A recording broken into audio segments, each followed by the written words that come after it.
Tonight, we are going to drift across the quiet places of the ancient world. Across deserts where cities once glittered in the sun. Across jungle paths where temple steps now sleep beneath roots and moss. Across mountain valleys, drowned harbors, broken walls, and windswept plains where people once woke in the morning, lit their fires, opened their doors, traded in markets, prayed to their gods, raised children, told stories, argued, laughed, and believed that tomorrow would arrive in much the same way as yesterday. And then, somehow, for reasons that still feel partly hidden from us, their worlds changed. Some civilizations faded slowly, like a lamp running out of oil. Others seemed to vanish with startling speed. A city that had been full of voices became a place of silence. Roads that had carried merchants and messengers were overtaken by sand or forest. Palaces lost their roofs, courtyards filled with dust. Sacred places were left to the weather. Names were forgotten, languages went unread, and whole kingdoms became rumors. This is one of the strangest feelings history can give us. The realization that an entire world can be real, powerful, sophisticated, and alive, and then, after enough time passes, almost disappear from human memory. Not because it was imaginary, but because time is patient. Tonight, we will visit ancient civilizations that disappeared without warning, or at least without the kind of warning that survived clearly enough for us to understand. We will not rush. We will move gently, one lost world at a time, following fragments of evidence like lanterns in the dark. We will begin in the cities of the Indus Valley, where carefully planned streets and covered drains hint at a society of astonishing order. Yet no king has stepped forward from the ruins to tell us what happened. We will wander to the island palaces of the Minoans, where walls were painted with dolphins, dancers, and strange rituals before earthquakes, fire, and perhaps invasion changed everything. We will cross to the Maya cities of the southern lowlands, where temples rose above the jungle canopy, and then, over generations, many of the great centers were abandoned. We will listen for the last echoes of the Hittites, whose empire in Anatolia collapsed during a wider storm that shook the Bronze Age world. We will look toward the desert kingdom of the Nabateans, the builders of Petra, whose rose-colored city still glows in the cliffs, while the life that made it rich has mostly slipped away.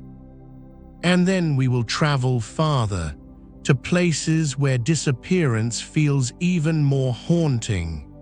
The ancestral Pueblones of the American Southwest, the people of Great Zimbabwe, the builders of Cahokia, and others whose empty walls remind us that history is not a straight road. It is more like a coastline.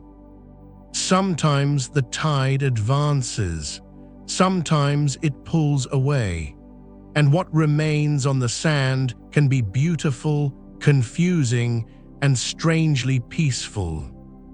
So settle in now. Let the day loosen its grip. Imagine a quiet night sky over an ancient ruin.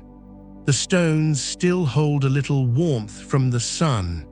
The wind moves softly through a doorway where no door remains. Far above, the stars are the same stars that watched these people in their own time, and beneath those stars we begin.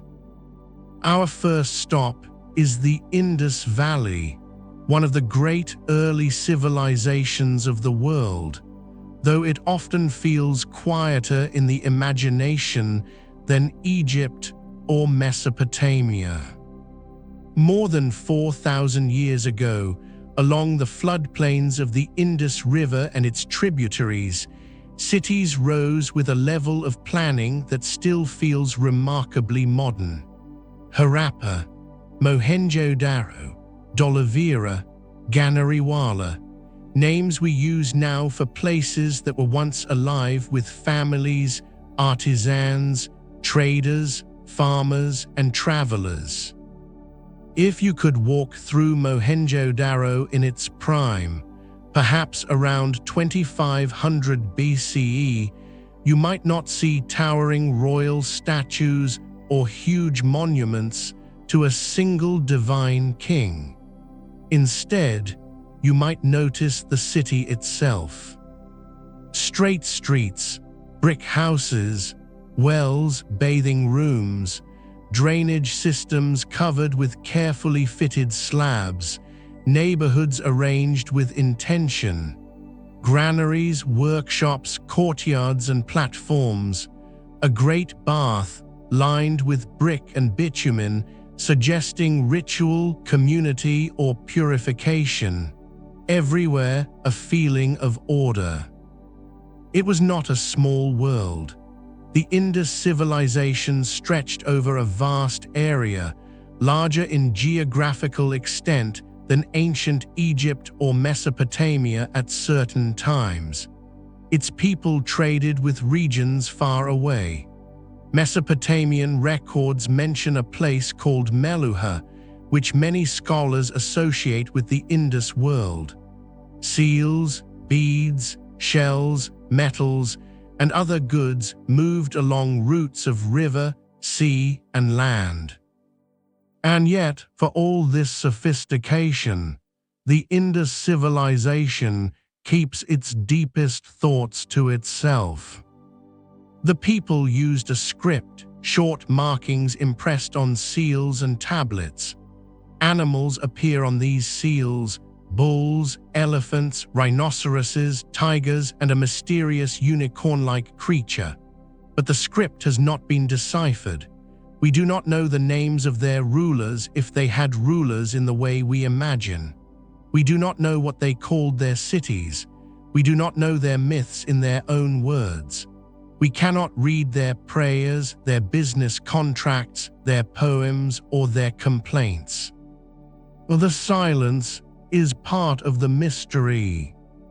Then, around 1900 BCE, the urban civilization began to change. Large cities declined. Some settlements were abandoned. The standardized weights, seals, and urban systems that had connected the region began to fade. The old pattern did not continue. What happened? For a long time, people imagined sudden destruction, invasion, massacre, catastrophe.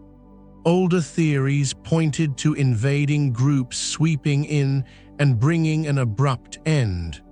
But the archaeological evidence has become more subtle than that. There is no simple picture of one violent event ending everything at once. Instead, the Indus decline may have been a long unraveling, though to the people living through it, certain moments may have felt sudden enough. Rivers shifted, climate patterns changed, monsoon rains may have weakened. Some river systems that supported settlements became less reliable. Agriculture became harder in certain areas. Trade links with Mesopotamia may have weakened as that world also changed. Cities that depended on coordination, water management, and exchange may have lost the conditions that made them possible. Imagine a family in one of those cities as the generations pass. At first, nothing dramatic happens. The well still gives water. The street still fills in the morning. A potter still shapes clay. A bead maker still drills carnelian with patient skill. A child still runs past a doorway in the heat. But perhaps the rains are less predictable now. Perhaps a river channel no longer behaves as it did in the stories of grandparents. Perhaps merchants arrive less often. Perhaps repairs to drains and streets are delayed. Perhaps a neighborhood becomes thinner, one house empty, then another. Perhaps families move east, or toward smaller villages, or toward places where farming is still reliable. The civilization does not explode. It disperses. And that can be a kind of disappearance too. The people did not vanish as human beings.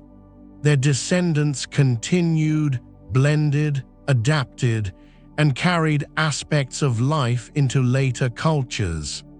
But the urban Indus world, with its distinctive seals, cities, and systems, quietly passed out of history. What makes the Indus Valley so haunting is the lack of a final voice. There is no inscription saying, "The river has failed us," no king boasting that he rebuilt the city, no poet mourning the old streets, only bricks, drains, seals, weights, wells, and the suggestion that even a highly organized civilization can be deeply vulnerable to the slow rearrangements of water and weather. The ruins of Mohenjo-Daro today lie beneath a hot sky in what is now Pakistan. The baked brick walls sit low and open to the air. From above, the city plan is still visible, like a memory that refused to fully disappear. If you stand there in imagination, you can almost hear the soft scrape of sandals, the splash of water, the murmur of trade. Then the sounds fade, and only wind remains. Our next lost world waits across the sea, on the island of Crete. The Minoans did not disappear completely in an instant, but their civilization has the feeling of a dream interrupted. They flourished during the Bronze Age, building palatial centers at places like Knossos, Phaistos, Malia, and Zakros. Their world was connected to the sea. Ships moved between islands and coasts. Goods passed through storerooms. Frescoes decorated walls with a freshness that still feels alive. Blue dolphins, graceful figures, lilies, monkeys, birds, and young people leaping over bulls in scenes that seem both athletic and ritualistic. The Minoan palaces were not castles in the heavy medieval sense. They were complex centers of administration, ceremony, storage, craft, and display. Knossos, the most famous, was a maze of rooms, stairways, light wells, courtyards, and corridors. Later Greeks remembered Crete through stories of King Minos, the labyrinth, and the Minotaur. Whether those myths preserve distant memories of Minoan power is impossible to say with certainty, but the connection is tempting. The Minoans had writing systems, including Linear A, which remains undeciphered.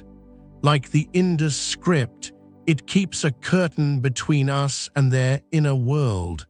We can see their art, we can trace their trade, we can study their buildings, but their own words remain mostly beyond reach. Then came disaster. Sometime in the 2nd millennium BCE, the volcano on Thera, modern Santorini, erupted with tremendous force. It was one of the largest volcanic eruptions in recorded geological history. The island was torn open.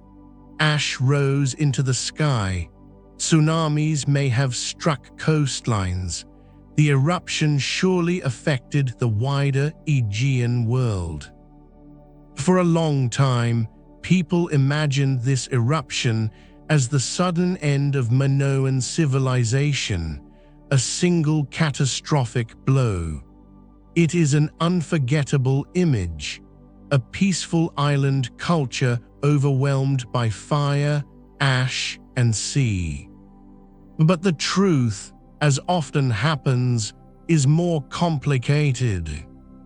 Minoan civilization continued after the eruption, at least for a time. The palaces were not all erased in one moment, yet the eruption may have weakened the system, damaging fleets, disrupting trade, affecting agriculture, darkening skies, and unsettling the religious imagination of the age. Later, many Minoan sites suffered destruction, and Mycenaean Greek influence became stronger on Crete. Linear B, a script used for an early form of Greek, eventually appears at Knossos, suggesting that the island had entered a different political and cultural phase. So what happened to the Minoans? Perhaps they were struck by natural disaster, then weakened by economic disruption, then absorbed or dominated by rising powers from the Greek mainland. Perhaps internal stress and external pressure came together. Perhaps the world changed too quickly for the old palace system to survive. Picture a Minoan courtyard at dusk. The stone is warm. A fresco glows on a wall, its painted blues and reds still bright. Somewhere, oil lamps are being lit. Storerooms hold jars of grain, oil, and wine. Officials count goods. Priests or priestesses prepare for rituals we do not fully understand. A breeze comes from the sea. Then, in another year or another generation, the same courtyard is cracked. Smoke has touched the walls. The storerooms are empty or controlled by someone else. The language of power has changed.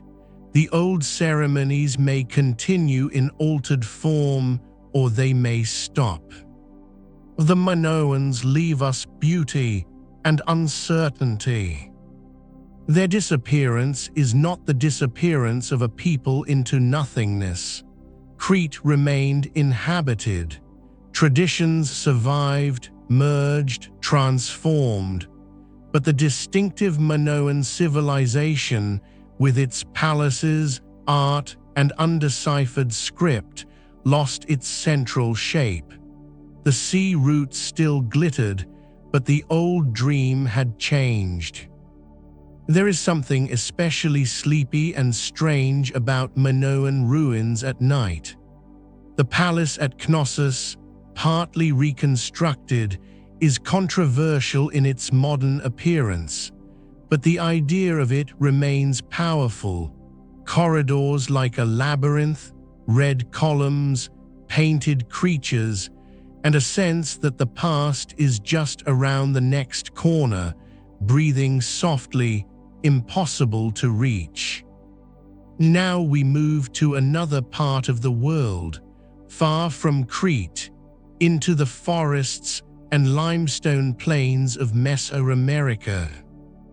The Maya are often spoken of as a vanished civilization, though that phrase can be misleading. Maya people did not vanish. Millions of Maya descendants live today, with languages, traditions, and communities that continue across Mexico, Guatemala, Belize, Honduras, and El Salvador. What vanished, in a dramatic and puzzling way, were many of the great classic Maya cities of the southern lowlands. During the Classic period, roughly 250 to 900 CE, the Maya built extraordinary city-states: Tikal, Calakmul, Copan, Palenque, Caracol, and many others. Their cities rose above the jungle with stepped pyramids, temples, palaces, plazas, ball courts, and carved monuments. Kings recorded their lineages and victories in hieroglyphic inscriptions. Astronomers watched cycles of Venus, the moon, and the sun. Scribes painted books. Artists carved stelae with dates so precise that we can still place events in time. Unlike the Indus and Minoan scripts, the Maya script has been substantially deciphered. This gives the Maya world a more direct voice. We can read names of rulers, wars, rituals, births, accessions, and sacrifices. We can see a landscape of competing kingdoms, alliances, rivalries, and sacred authority. And then, in many southern lowland centers, the monuments stop. The long inscriptions become fewer. Major construction slows or ends. Populations decline. Cities that had been active for centuries are abandoned or greatly reduced. By around the 10th century, the classic political order of many southern cities had collapsed. Why? The answer is almost certainly not one thing. Drought played a major role in many explanations. Paleoclimate evidence suggests repeated severe droughts during the period of decline. Maya agriculture, especially in certain regions, depended on careful management of seasonal rainfall, reservoirs, fields, and forests. If rains failed repeatedly, food systems would suffer. Water shortages could undermine not only survival, but the sacred legitimacy of rulers who were expected to maintain cosmic order. But drought alone does not explain everything. There was also warfare. Inscriptions and archaeological evidence show conflict between city-states. Fortifications appear in some places. Dynastic rivalries could be intense. A world of competing kings may have become increasingly unstable as resources tightened.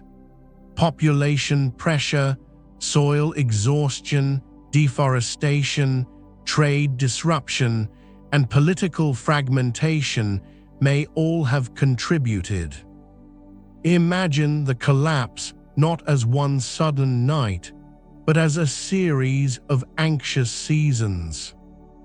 A reservoir lower than it should be, a harvest weaker than expected, a ruler performing rituals with greater urgency, a neighboring kingdom raiding a border, tribute failing to arrive, artisans leaving, nobles competing, common people deciding, perhaps quietly, that the city no longer offered security.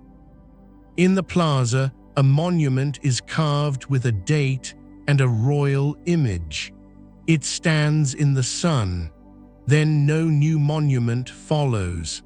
The silence after a long tradition of public inscriptions is almost as loud as a cry. One by one, centers that had seemed permanent lost their people. Roofs decayed, plaster cracked, trees took root in stairways, jungle-covered temples. Howler monkeys called from places where priests once climbed toward the sky. To later explorers, these cities seemed like lost worlds swallowed by forest. But they had not been forgotten by everyone. Local people knew of ruins. The land still carried memory. The idea that Western explorers simply discovered them from nothing is another kind of myth. Still, when the wider world began to see drawings and photographs of Maya ruins, the effect was profound. Here were great stone cities, rich with writing and art, standing in green silence. The Maya collapse reminds us that civilizations are systems of trust as much as systems of stone. People stay in a city because it works. Water comes, food comes, protection comes, meaning comes. When too many of those things fail, even a sacred city can become a place people leave behind. Now let us travel back across the ocean and into Anatolia, to the empire of the Hittites. The Hittites were one of the great powers of the late Bronze Age. Their heartland lay in what is now Turkey, centered on the capital city of Hattusa. From there, they built an empire that rivaled Egypt and interacted with the kingdoms of Syria, Mesopotamia, and the Aegean world. Hattusa was a city of walls, gates, temples, archives, and royal power. It stood in a rugged landscape, protected by massive fortifications. The Lion Gate and Sphinx Gate still suggest the authority of the place. In its archives, thousands of clay tablets were found, written in cuneiform. They preserved treaties, myths, laws, letters, rituals, and royal records. Unlike some lost civilizations, the Hittites left words we can read. We know of kings such as Suppiluliuma, Muwatalli, and Hattusili. We know of the famous Battle of Kadesh against Egypt, after which the Hittites and Egyptians eventually made one of the earliest known peace treaties. We know of diplomacy, royal marriages, plagues, succession struggles, and gods borrowed or honored from many traditions. And then, around 1200 BCE, the Hittite Empire collapsed. Hattusa was abandoned and burned. The central imperial system disappeared. Across the eastern Mediterranean and Near East, other Bronze Age powers also suffered. Mycenaean palaces fell. Ugarit was destroyed. Trade networks broke down. Egypt survived but weakened. This wider event is often called the Late Bronze Age collapse, one of history's great turning points. What caused it? Again, no single explanation is enough. There were movements of peoples, sometimes grouped under the label Sea Peoples, though that term covers a complicated set of groups and events. There were wars, rebellions, and invasions. There may have been drought, famine, earthquakes, and internal political fragility. The Bronze Age world was highly interconnected. Tin, copper, grain, luxury goods, and diplomatic relationships moved through long networks. When one part failed, shocks could travel quickly. The Hittite Empire depended on managing a difficult landscape, vassal kingdoms, military campaigns, and food supply. Letters from the period speak of grain shortages and distress in the wider region. If harvests failed, if enemies pressed borders, if subject states rebelled, if trade routes broke, the imperial center could weaken with frightening speed. Imagine Hattusa in its final years. The walls still stand, officials still press tablets, priests still serve the gods, Messengers arrive with troubling news from distant territories. A shipment has not come, a vassal is unreliable, a border is threatened. A rival claimant whispers. The king orders action, but the machinery is strained. Then at some point, the city is no longer viable. Perhaps it is evacuated before destruction, perhaps attacked, perhaps burned after abandonment. Archaeologists have debated the details, but the result is clear enough. The capital ceased to be the heart of an empire. The Hittites did not vanish entirely.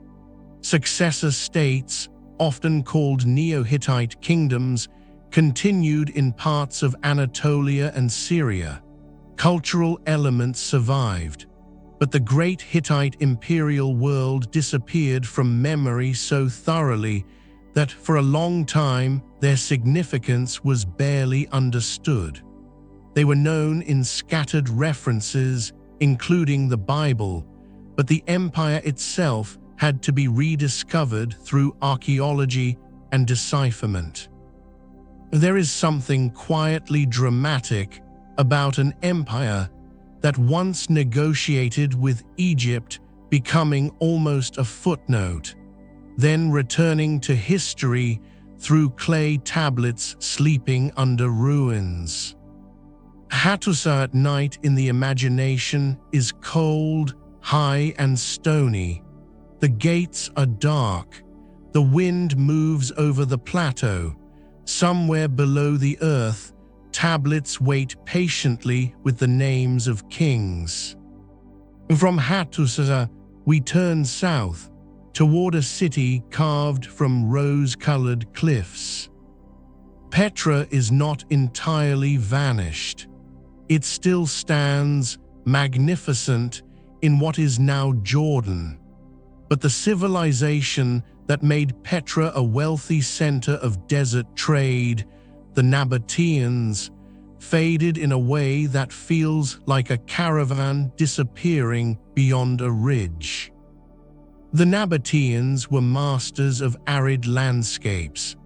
They controlled trade routes that carried incense, spices, aromatics, and luxury goods between Arabia, the Levant, Egypt, and the Mediterranean world. Petra, their capital, was hidden and protected among sandstone mountains. Its famous facades, carved directly into the rock, are among the most beautiful remnants of the ancient world. But Petra was more than a dramatic treasury facade. It was a living city with tombs, temples, houses, water channels, cisterns, dams, gardens, and markets. The Nabateans engineered water systems that allowed life to flourish in a harsh environment. They gathered flash flood waters, guided them through channels, stored them, and made the desert bloom in controlled ways. Their wealth came from movement. Caravans entered through narrow passages like the Sick, the long gorge leading into Petra. Imagine camels stepping softly through shadow, bells and harnesses sounding faintly, traders carrying frankincense, myrrh, spices, textiles and stories from distant places. At the end of the gorge, the rose stone opens and the carved facade appears, glowing in the sun. The Nabatean kingdom was eventually annexed by Rome in 106 CE. At first, Petra continued. Roman roads and administration brought changes, but over time trade routes shifted, sea routes became more important, economic patterns changed, earthquakes damaged the city, the old caravan wealth declined, Petra became less central, then smaller, then largely abandoned by the medieval period, though local people still knew the place. To Europeans, Petra became a hidden city rediscovered in the 19th century, though again, that rediscovery was from an outside perspective. It had never ceased to exist in the knowledge of the region.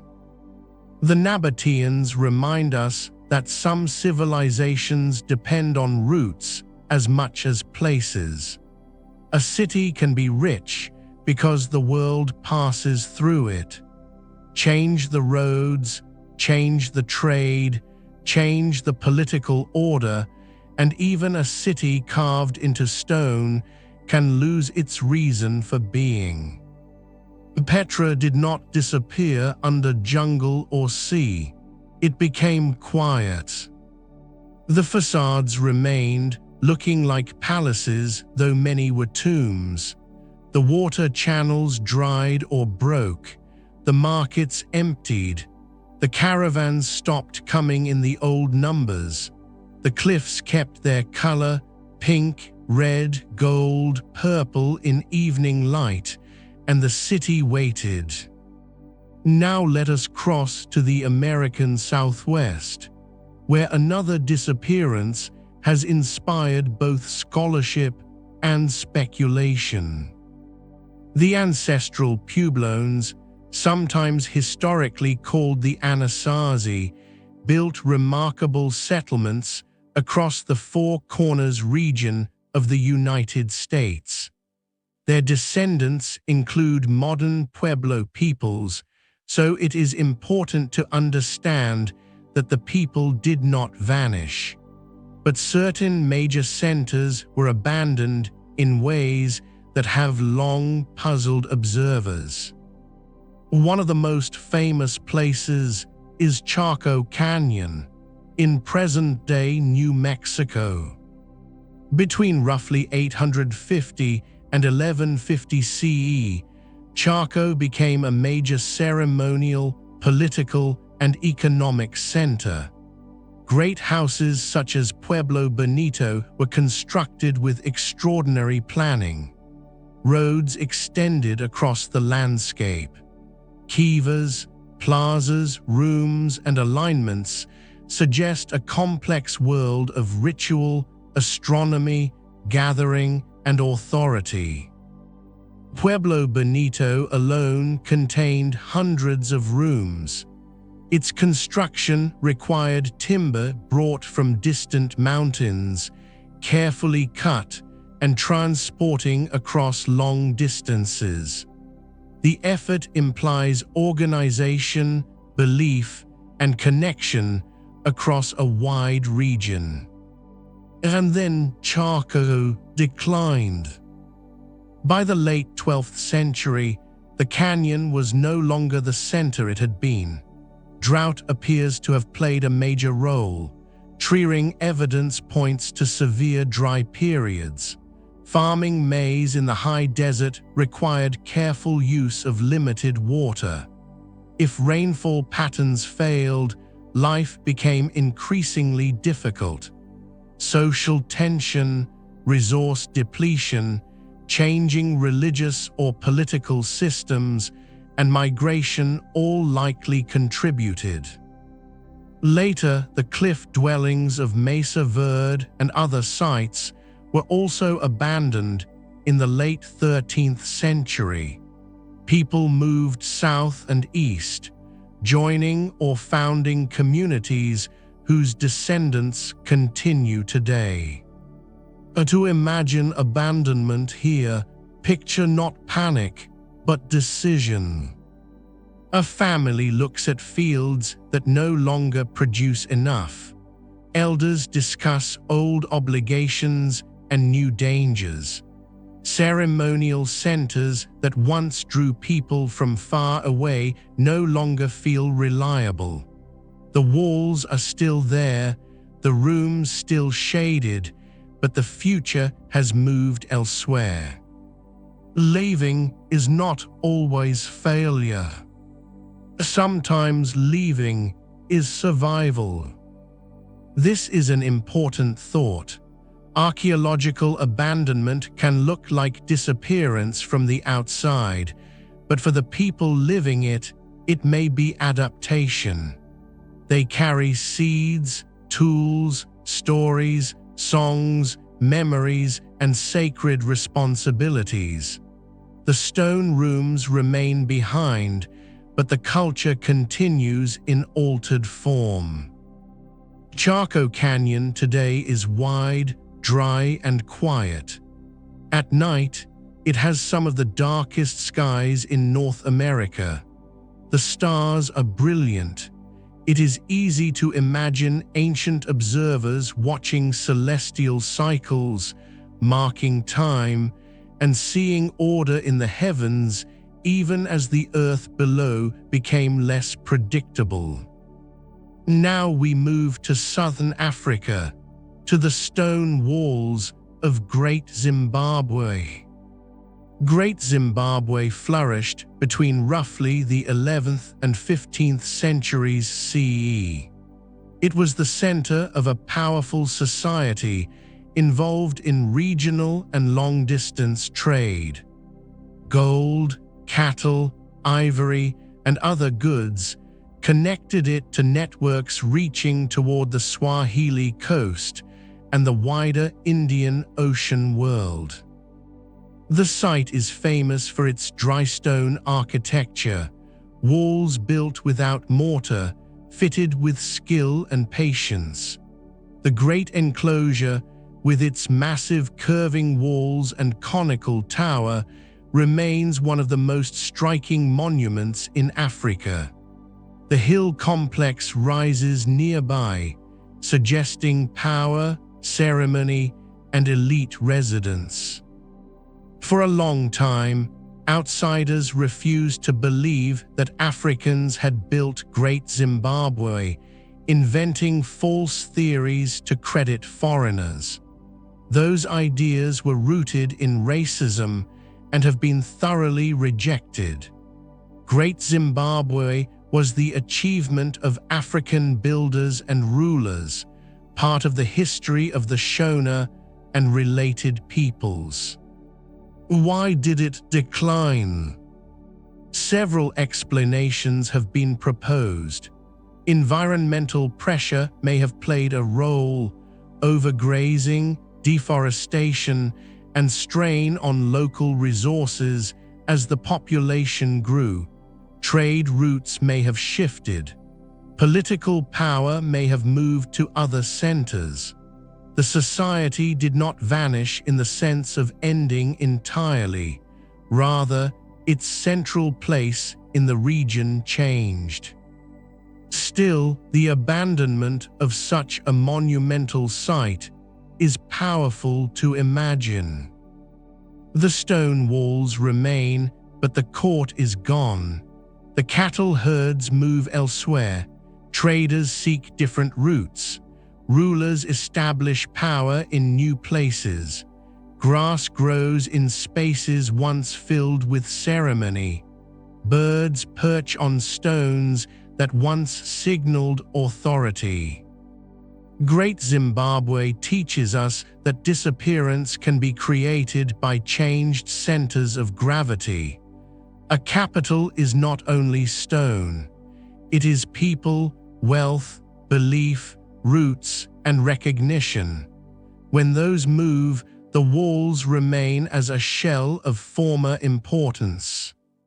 From Great Zimbabwe, let us travel to North America again, this time to the Mississippi River Valley. Cahokia was once the largest urban center north of Mexico. Located near present-day St. Louis, it flourished around 1050 to 1350 CE. At its height, it may have supported tens of thousands of people. Its great earthen mounds, plazas, neighborhoods, and ritual spaces formed a complex city that many people still do not realize existed. Monk's Mound, the largest earthwork at Cahokia, rises in massive terraces. Building it required extraordinary labor. The city was part of the Mississippian cultural world, with connections across a broad region. Archaeology reveals craft production, trade, social hierarchy, ritual activity, and planned spaces. And yet, Cahokia declined and was largely abandoned before Europeans arrived in the area. Why did such a major city fade?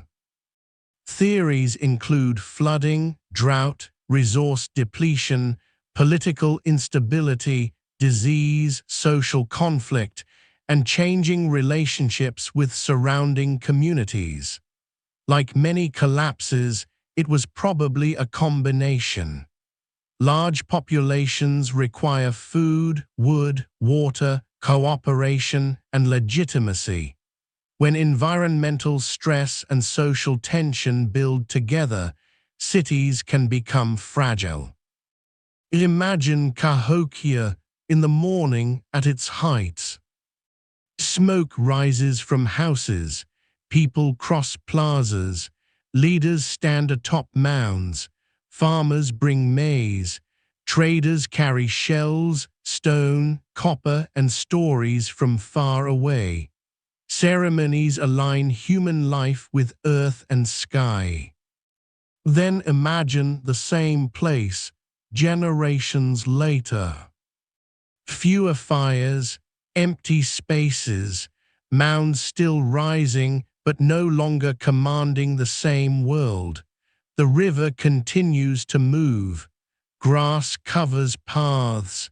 The city becomes memory. Cahokia is a reminder that the Americas held urban complexity long before European colonization, and that some of that complexity had already risen and fallen by the time outsiders began writing their own histories of the continent.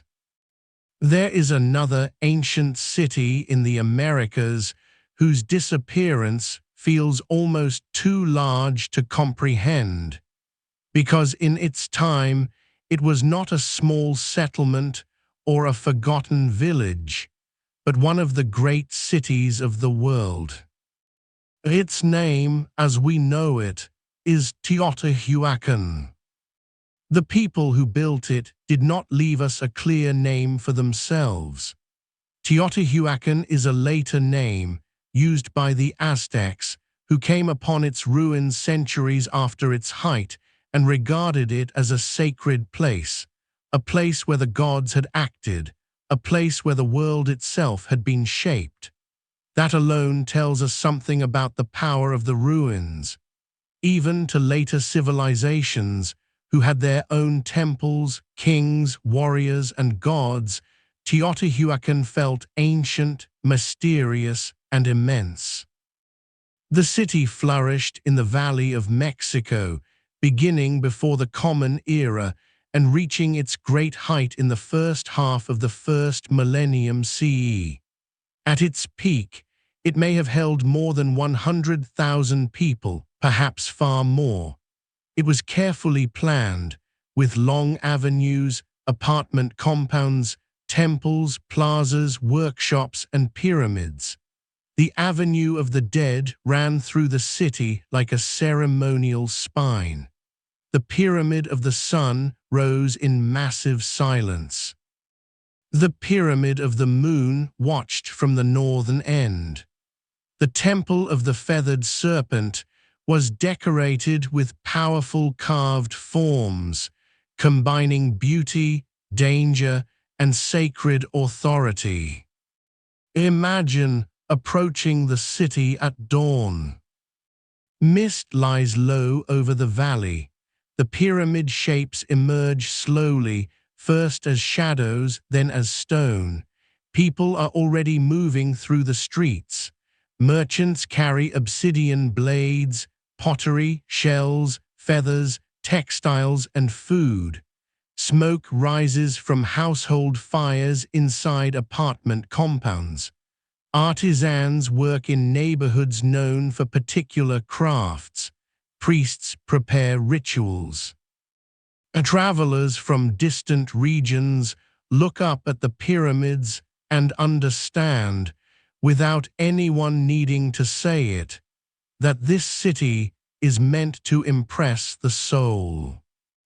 Teotihuacan was not simply large, it was influential. Its style and presence reached far across Mesoamerica. Objects, artistic forms, and perhaps political relationships connected it to distant Maya cities. At Tikal, far to the southeast, inscriptions and archaeology suggest a dramatic encounter with Teotihuacan influence in the 4th century. Scholars still debate the exact nature of these relationships, whether conquest, alliance, diplomacy, elite emulation, or a mixture of all of these. But the fact remains, Teotihuacan mattered far beyond its walls. And yet its own voice is difficult to hear. Unlike the classic Maya, who left many readable inscriptions, Teotihuacan remains partly silent. It had symbols and perhaps writing of a kind, but not a deciphered historical record that tells us the names of kings, the dates of battles, or the thoughts of rulers. The city is visible, but its political heart remains veiled. Then, around the 6th century, something changed. Major buildings in the central district were burned. Elite areas appear to have been targeted. The destruction does not look exactly like random disaster. It may suggest internal revolt, political breakdown, or factional conflict. The city continued afterward in reduced form, but its great age had passed. Why did Teotihuacan decline? There may have been drought. There may have been environmental stress from supporting such a large population. There may have been inequality or resentment inside the city. There may have been conflict with outside groups or struggles among ruling factions. The burning of elite structures hints at social anger, a breaking of legitimacy. The city that had gathered people under one powerful order may have lost the belief that held that order together. This is one of the quiet truths about cities. They are not made only from streets, stones, and markets. They are made from agreement. Sometimes the agreement is joyful, sometimes it is forced. Often it is complicated. People agree that a temple is sacred, that a ruler has authority, that a market has value, that a road is safe, that the future belongs here. When enough people stop believing this, the city becomes fragile. Picture the Avenue of the Dead after the fires. The pyramids still stand. They are too large to vanish, but smoke has stained parts of the ceremonial core. Rooms that once held officials or priests are empty. Murals peel. Some families remain, others leave. The city no longer feels like the center of the world. It feels like a place where the center has broken. Centuries later, the Aztecs would see the ruins and give them sacred meaning. They did not see ordinary abandonment. They saw the work of gods. In a way, that is how civilizations often survive when they are no longer understood. They become mythic landscapes. Their engineering becomes supernatural. Their empty avenues become paths walked by beings larger than human memory. Teotihuacan did not disappear beneath jungle in the same way as many Maya cities. It remained there in the open highland air, enormous and silent, waiting for each later age to wonder who had built it, and why such a mighty place had fallen quiet. From the highlands of Mexico, we can travel far across the Pacific to an island civilization whose disappearance is often told as a warning, though the real story is more human, more layered, and more delicate than the simple version. The island is Rapa Nui, often called Easter Island. Rapa Nui is one of the most isolated inhabited islands on Earth. Polynesian voyagers reached it after astonishing journeys across the ocean, guided by stars, currents, winds, birds, clouds, and knowledge passed through generations. On this remote island, people built a society that created the famous moai, the great stone statues that stand with solemn faces, gazing across the land. For a long time, popular stories described Rapa Nui as a case of sudden self-destruction. People cut down all the trees, society collapsed, and the statues remained as monuments to ecological failure. But modern scholarship has complicated that picture. Deforestation was real, and it had serious consequences. Yet the causes included more than careless human action. Rats introduced by Polynesian settlers may have eaten palm seeds, preventing forests from regenerating. The island environment was fragile. European contact later brought disease, slave raids, violence, and disruption that devastated the population. So the disappearance here is not the disappearance of a people into nothing. Rapa Nui people survived, and their descendants continue today. But the older form of the island's society changed profoundly under environmental pressure and later colonial catastrophe. Still, the moai make the story feel otherworldly. Imagine the island before the forests were gone. Palm trees rise against the sky, seabirds circle. The ocean surrounds everything, endless and blue. Communities live among gardens, stone houses, ceremonial platforms, and quarry paths. At Rano Raraku, the volcanic quarry, workers carve statues from the rock. Some moai are still attached to the mountain, half born from stone. Others have been moved across the island to stand on ahu platforms. Their bodies are massive, their faces calm, their eyes once perhaps filled with coral and stone, watching over communities and ancestors. Moving these statues required organization, engineering, ritual, and labor. The exact methods remain debated, though experiments show that statues may have been walked upright using ropes, rocking them carefully from side to side. Whether dragged, rolled, walked, or moved through methods now forgotten, each moai represents a tremendous act of shared belief. Then the island changed. Trees became scarce. Canoe building, transport, and daily life were affected. Soil and agriculture faced pressure. Social competition may have increased. Some statues were toppled in later conflicts. Ceremonial systems shifted. The Birdman cult rose in importance, centered around dangerous competitions connected with seabird eggs at Orongo.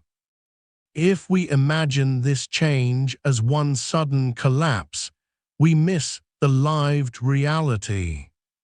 Perhaps it was experienced as a series of losses. A grove no longer returns. A canoe cannot be built as before. A statue project becomes harder to complete. Old leaders lose authority.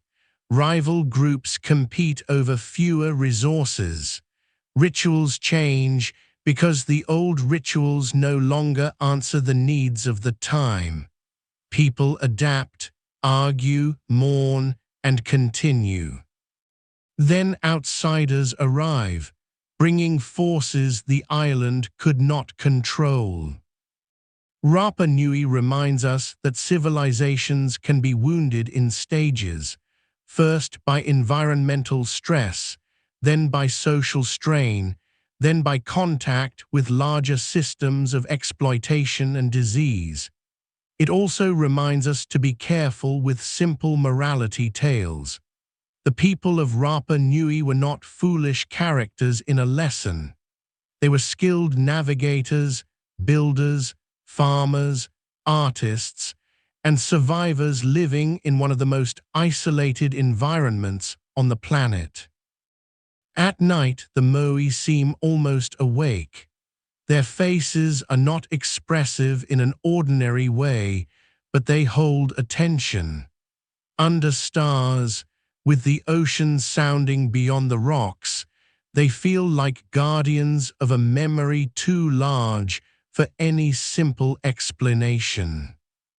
Now let us return to Africa, but farther north and east, to the kingdom of Aksum.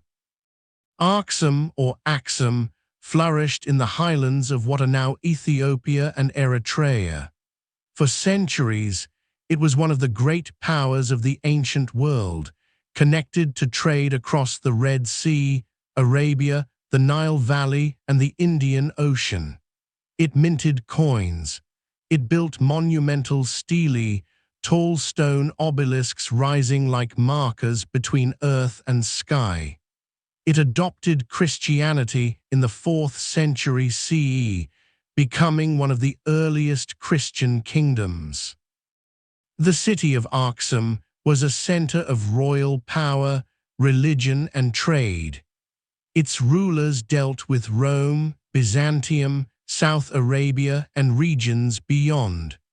Goods such as ivory, gold, incense, textiles, and agricultural products moved through its networks. The kingdom's position allowed it to benefit from maritime routes linking the Mediterranean world with Africa and Asia. Its monuments still stand. The stelae fields of Aksum are solemn and impressive.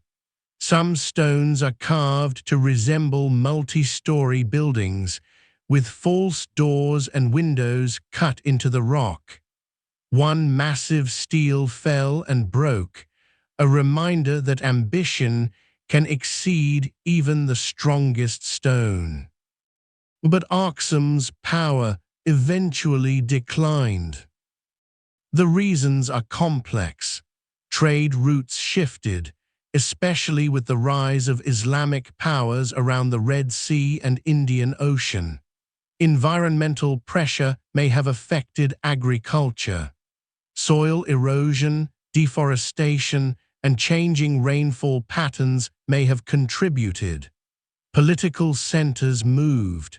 The kingdom did not vanish entirely, and Ethiopian civilization continued in powerful new forms, but the old Aksumite center lost its former dominance.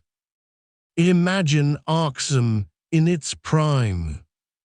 Morning light strikes the stelae, traders prepare goods for long journeys, priests chant in churches, royal officials handle coins stamped with symbols of authority, farmers work highland fields, news arrives from ports, from Arabia, from the north. The kingdom feels connected to a world wider than the mountains. Then, over centuries, the rhythm changes. Ships favor different routes, political power shifts, fields become harder to sustain, new religious and commercial networks reshape the Red Sea. The old capital remains sacred, but the machinery of empire moves elsewhere. Aksum's disappearance is not an ending but a transformation. It is a reminder that a civilization can lose one form while continuing in another. The old stone markers remain in the landscape, not as evidence of extinction, but as evidence of deep continuity and change. There is comfort in that. Not every vanished capital means a vanished culture. Sometimes history folds itself into a new shape, carrying older meanings forward under new names. Far away, in the deserts and oases of Central Asia, another kind of lost civilization once guarded the roads between worlds. The Silk Road was never one road. It was a web of routes crossing deserts, mountains, steppe, and cities. Along these routes, oasis kingdoms flourished, places such as Lulan, Nia, Khotan, Kucha, and others. Some of them grew rich because travelers needed water, shelter, markets, guides, animals, and safe passage. They were small compared with empires, but they were vital, like lamps in a dark corridor between continents. Let us imagine Lulan, near the edge of the Lop Nur region in what is now Xinjiang. In ancient times, this region held lakes, wetlands, and routes that made settlement possible. Documents from the area, written on wood and paper, reveal administration, correspondence, and daily concerns. People there lived between Chinese, Indian, Iranian, and steppe influences. Languages, goods, religions, and artistic styles moved through the oases. But desert environments are never still. Rivers shift, lakes shrink or move, sand advances. A route that once passed by water may become impossible. Political control may change. Trade may favor another path. For an oasis city, the margin between life and abandonment can be narrow. Lulan declined and was eventually abandoned.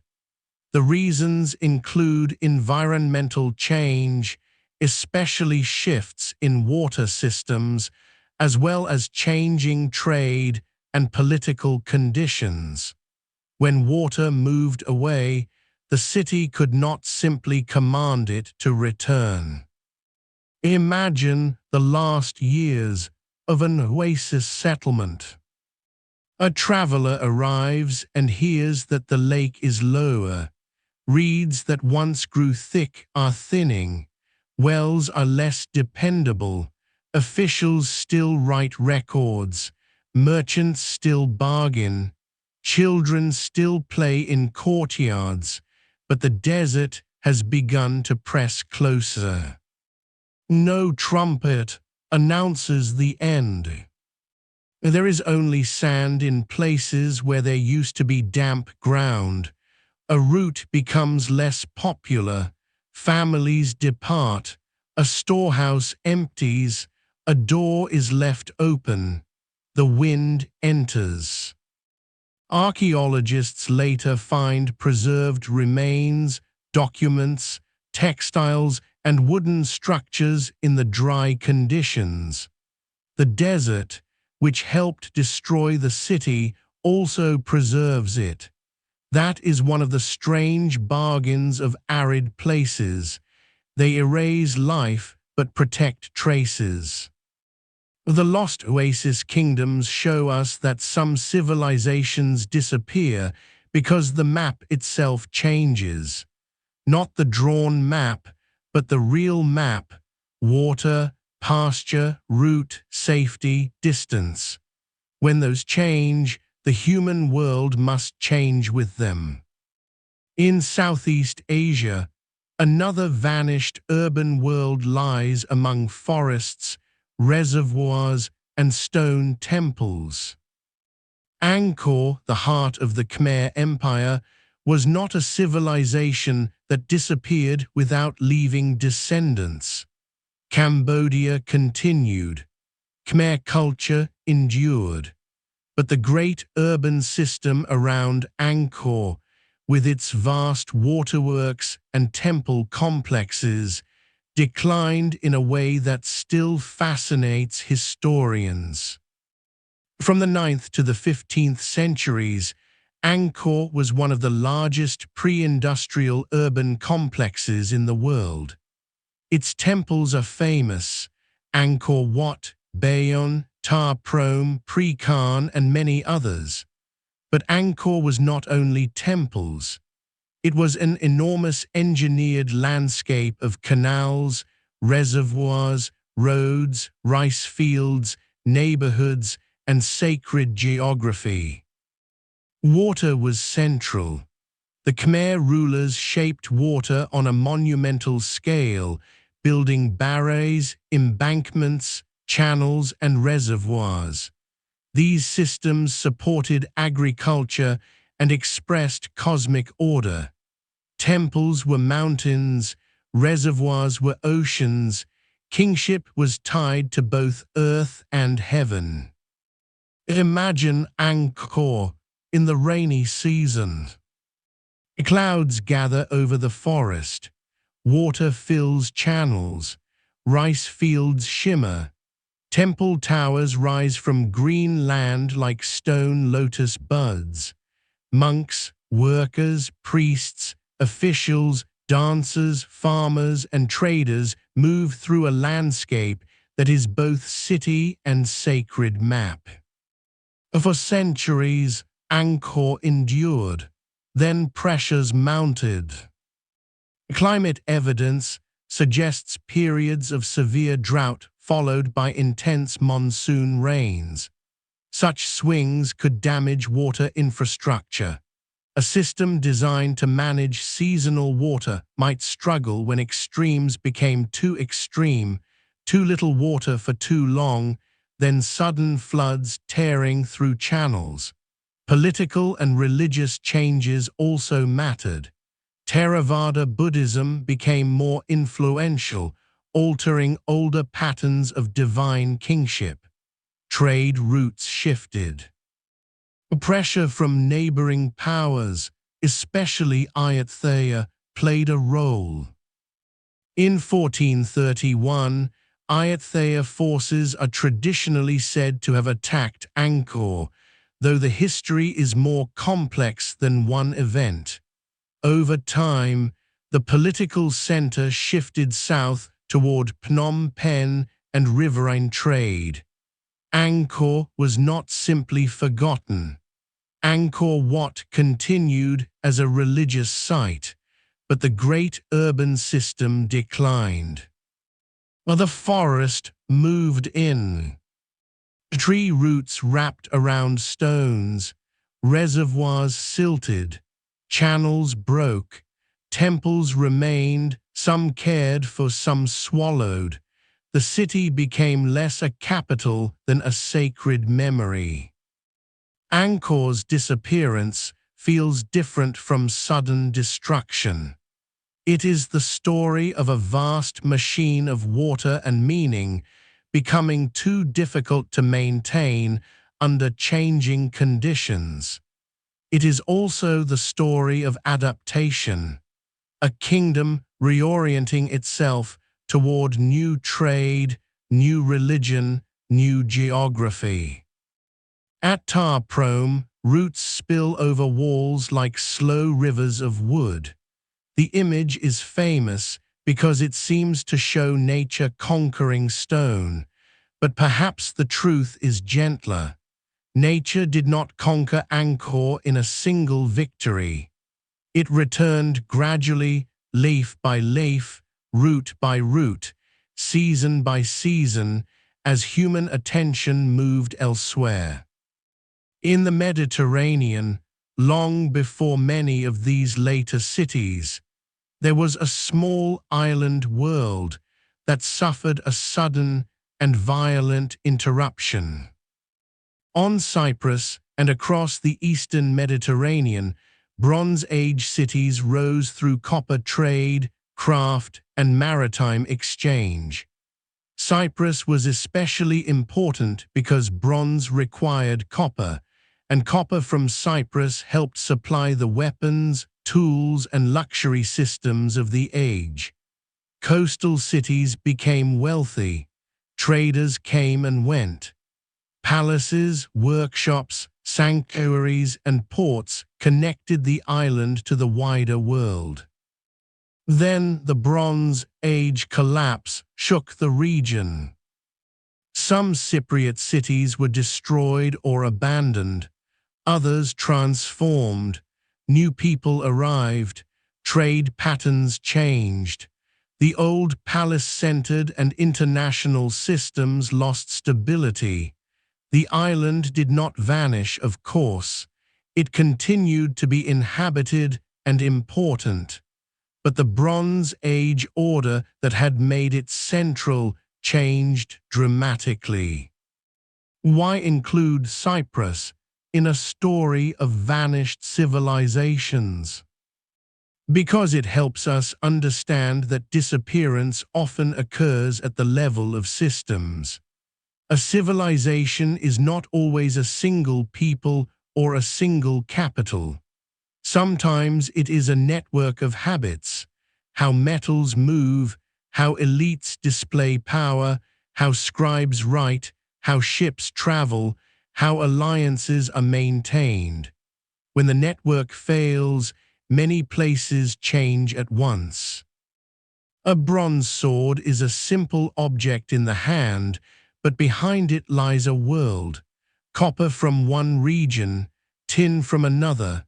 Miners, smelters, traders, sailors, guards, scribes, rulers, and craftsmen.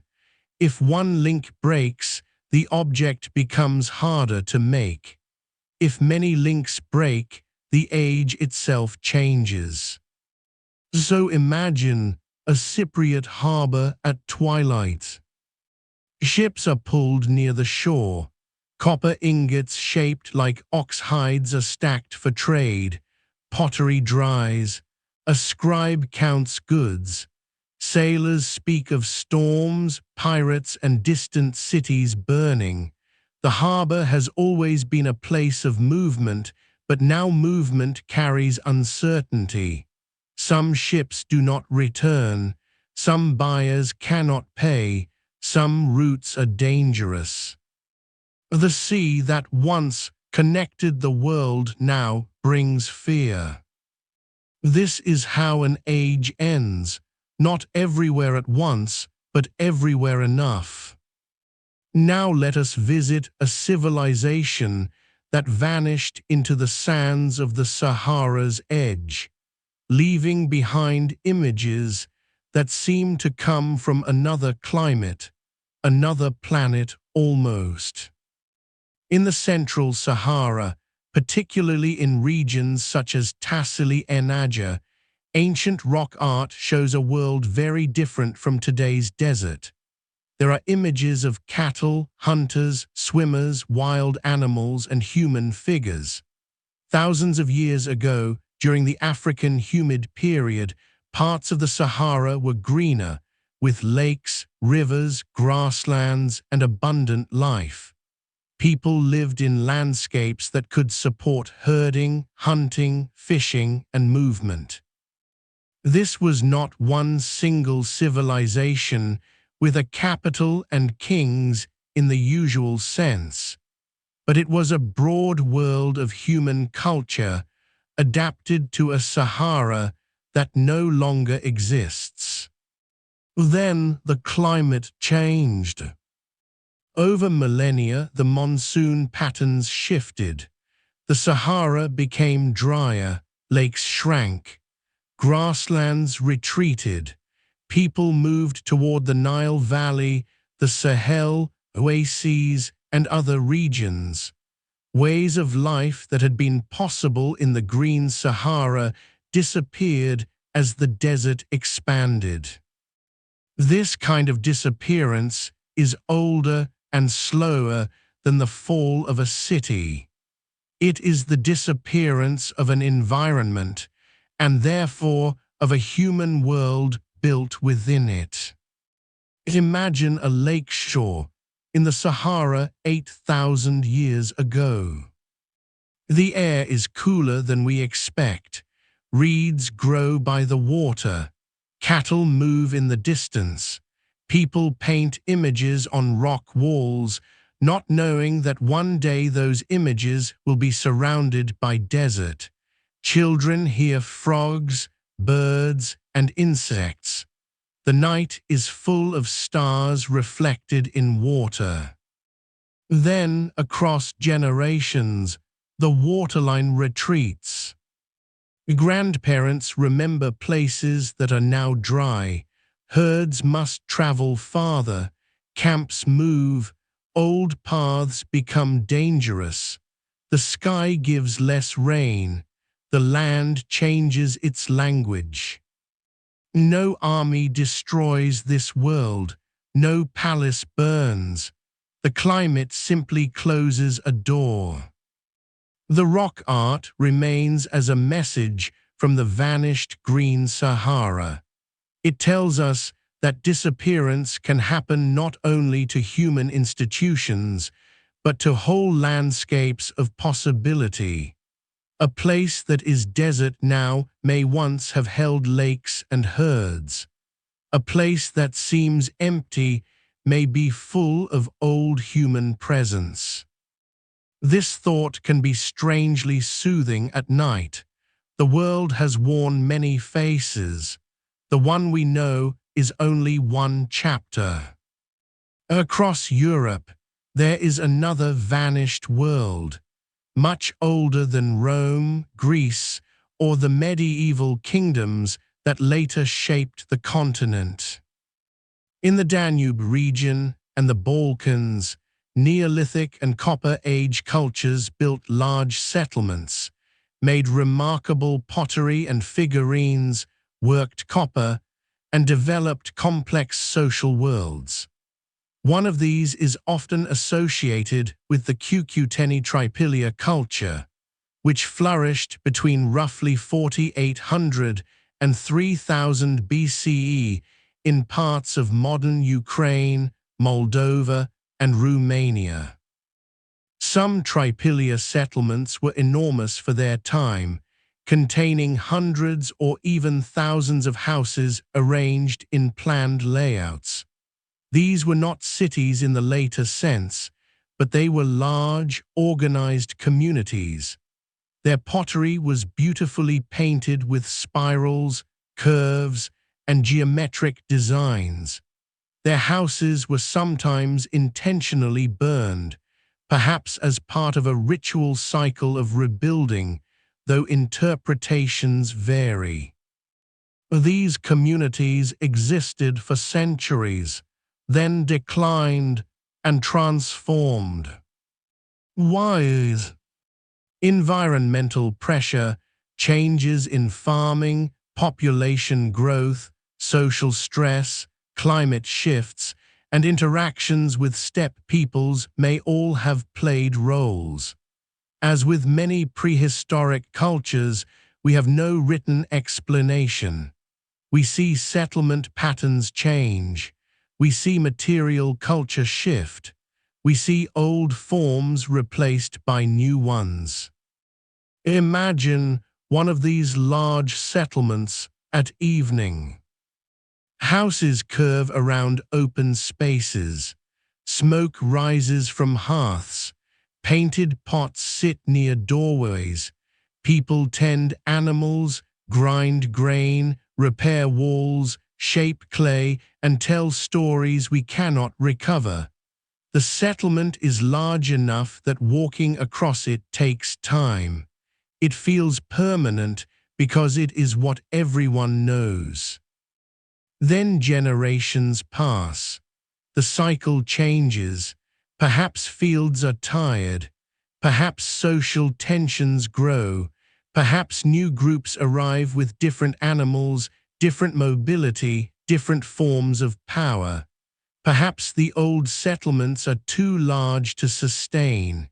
People leave, merge, adapt, or are absorbed into new cultural worlds. The disappearance of prehistoric Europe is quieter because it lacks famous monuments, but in some ways it is even more intimate.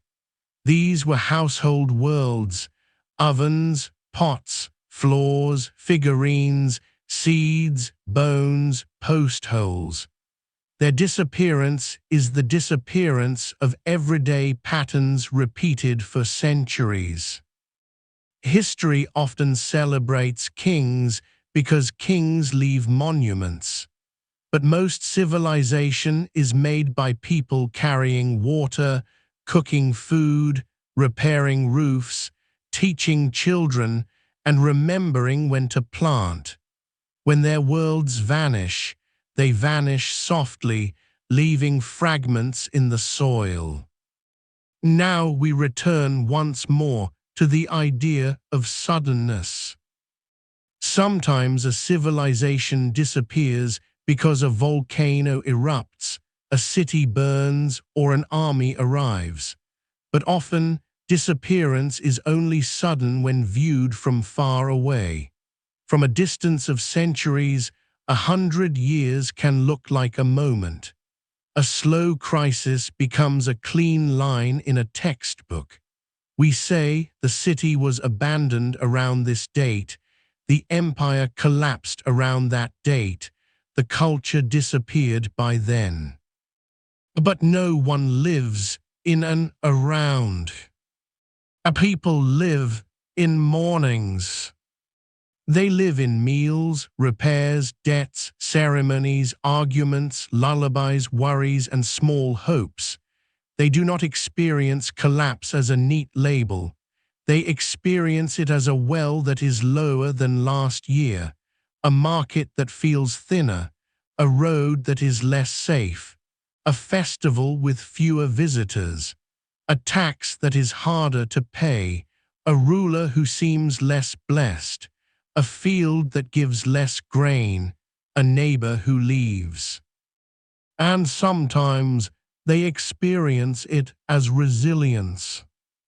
They find a new water source, they move to a smaller village, they change crops, they join another community, they worship in a different way.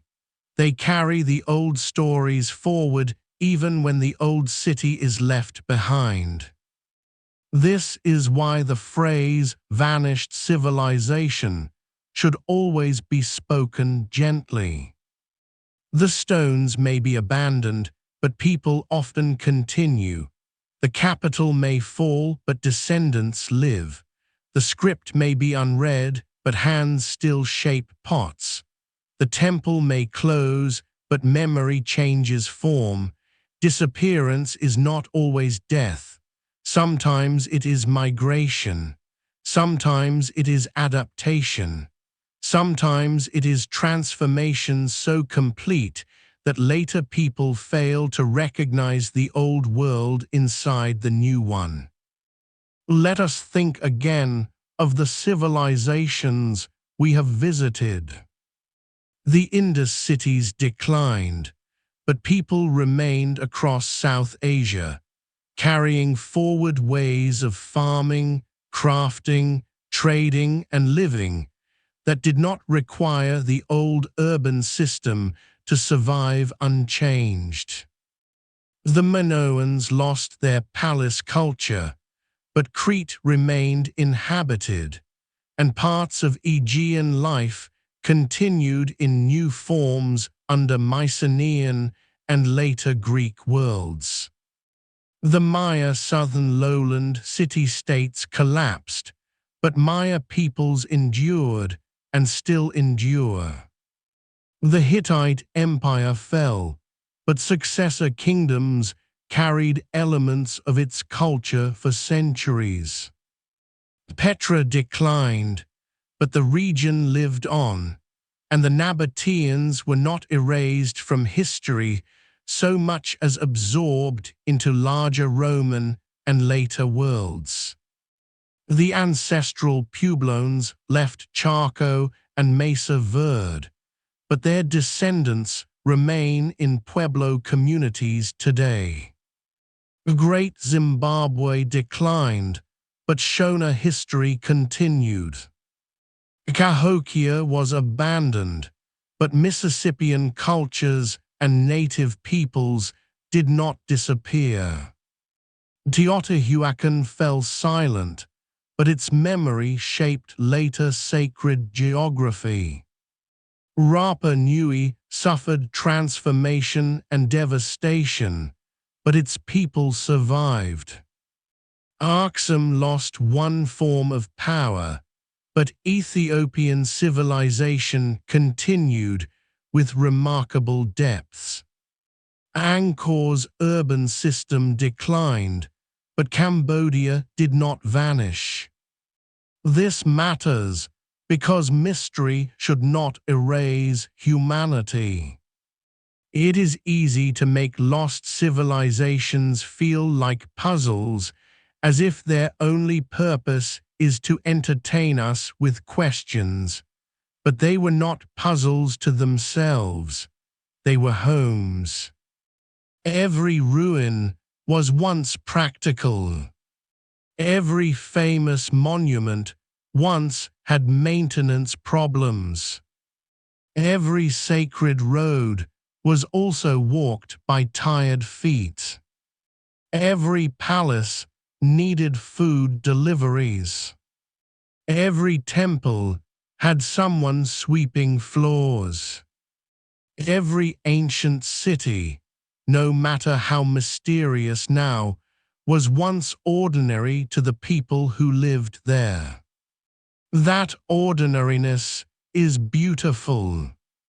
It brings the past closer. When we imagine Mohenjo-Daro, we should not only imagine the Great Bath. We should imagine someone repairing a drain, someone grinding grain, someone washing dust from their hands. When we imagine Knossos, we should not only imagine bull-leaping frescoes. We should imagine storage jars, stairways, lamps, and the smell of olive oil. When we imagine Tikal, we should not only imagine pyramids rising above the jungle. We should imagine a mother waking before sunrise, a scribe preparing pigment, a worker carrying stone, a child asking when the rain will come. When we imagine Petra, we should not only imagine the treasury glowing in the canyon. We should imagine tired caravan animals, merchants counting goods, water engineers clearing channels after a storm. When we imagine Cahokia, we should not only imagine Monk's Mound. We should imagine baskets of earth carried again and again by human hands, each load small, together making something enormous. This is how civilizations are built. Not in one grand gesture, but in repetitions. And this is also how they disappear. Not always in one grand disaster, but in repetitions. A missed harvest, another missed harvest, a broken canal, an unrepaired wall, a family leaving, another family leaving, a ceremony smaller than before, a road unused, a name forgotten. The great mystery is not only why they vanished. The great mystery is how they lasted as long as they did.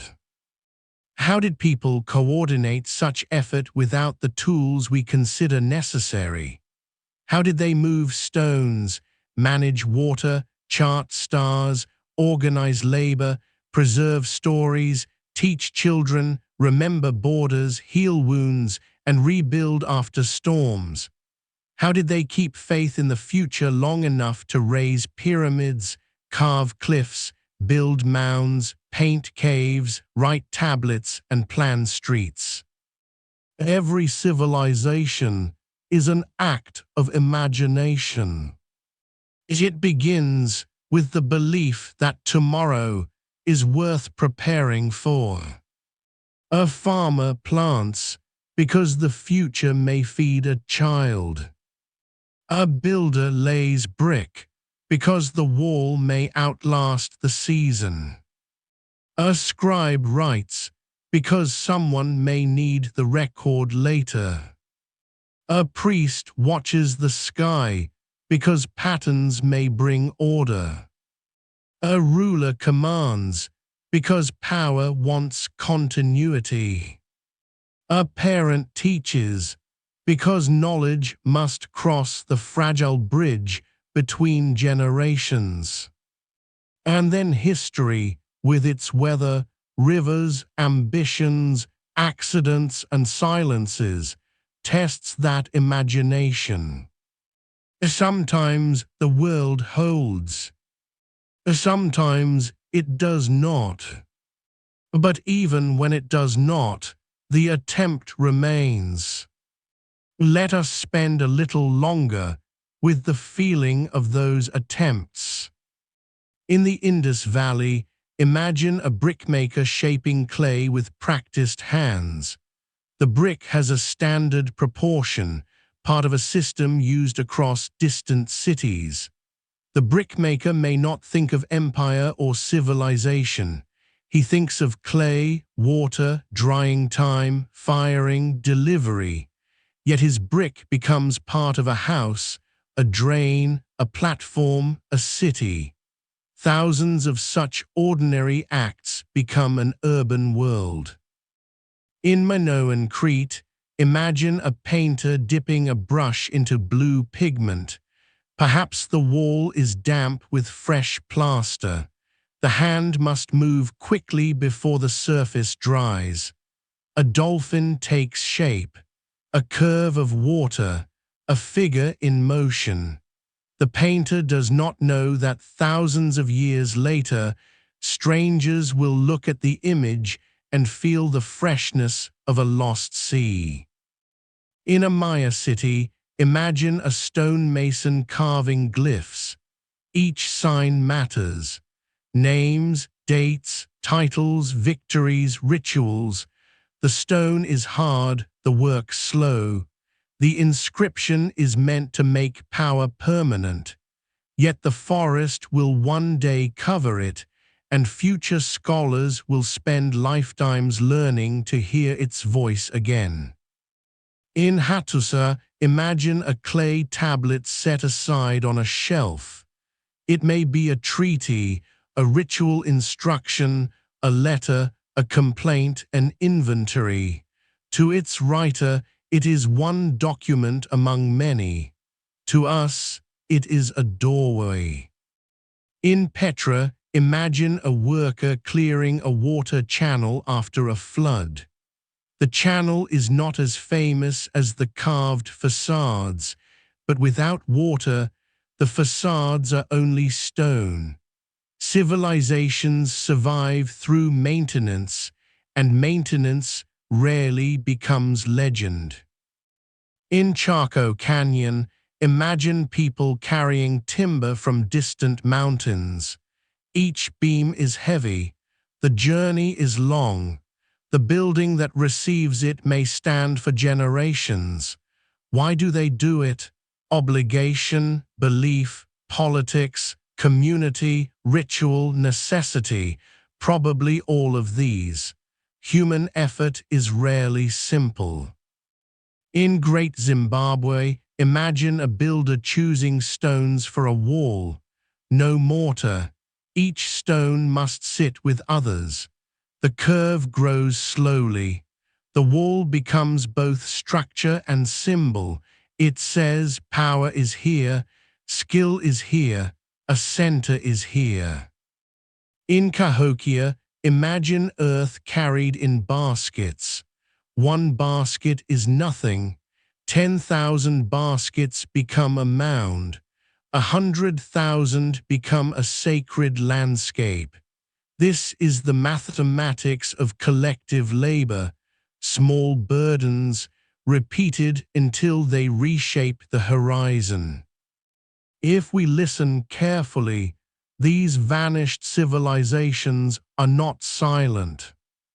They speak in materials. Brick says planning. A stone says labor. Water channels say adaptation. Murals say imagination. Tablets say memory. Roads say connection. Empty houses say change. Burn layers say violence or accident. Abandoned fields say hunger, movement, or choice. The difficulty is learning to hear without inventing too much.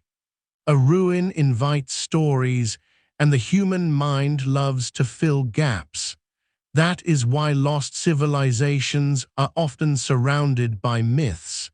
Atlantis, ancient aliens, curses, impossible technologies, vanished races.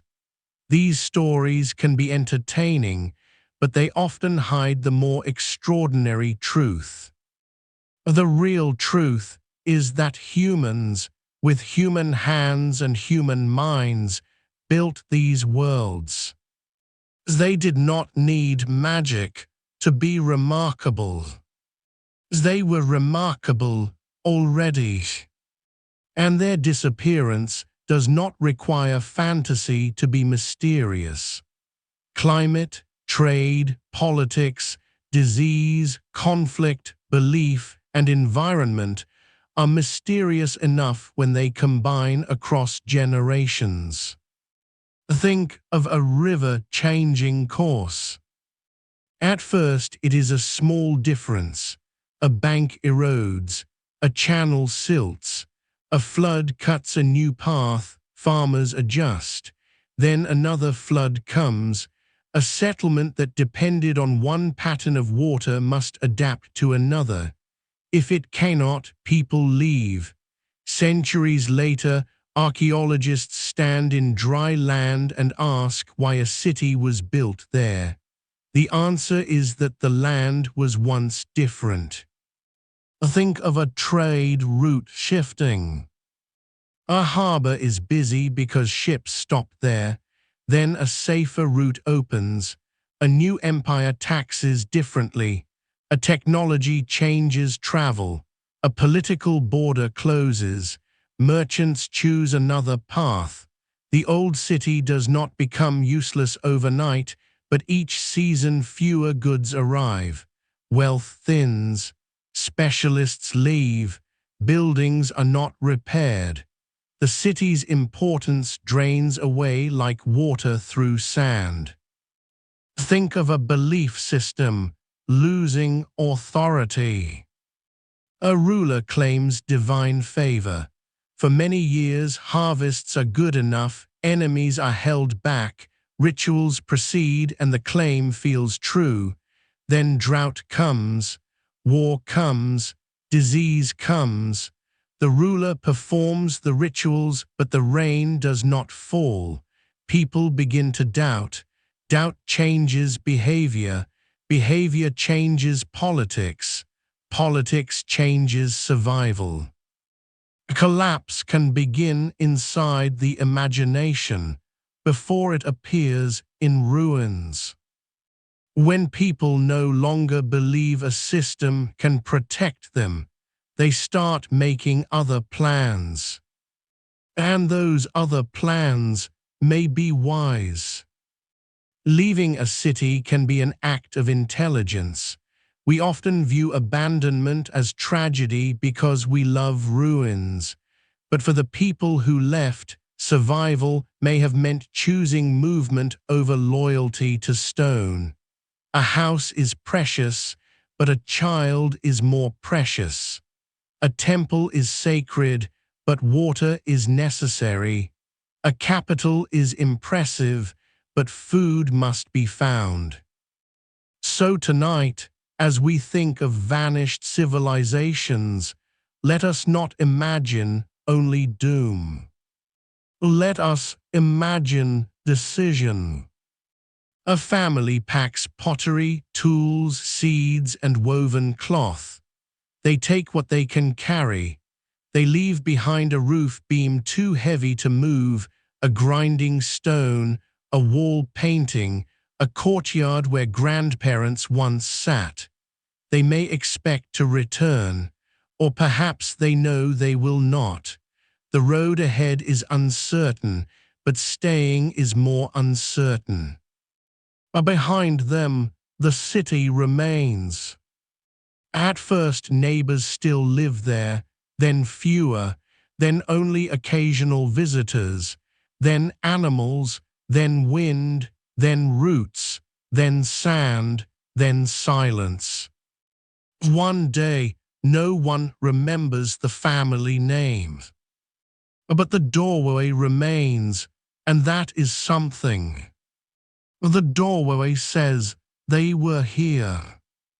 The same is true for entire civilizations.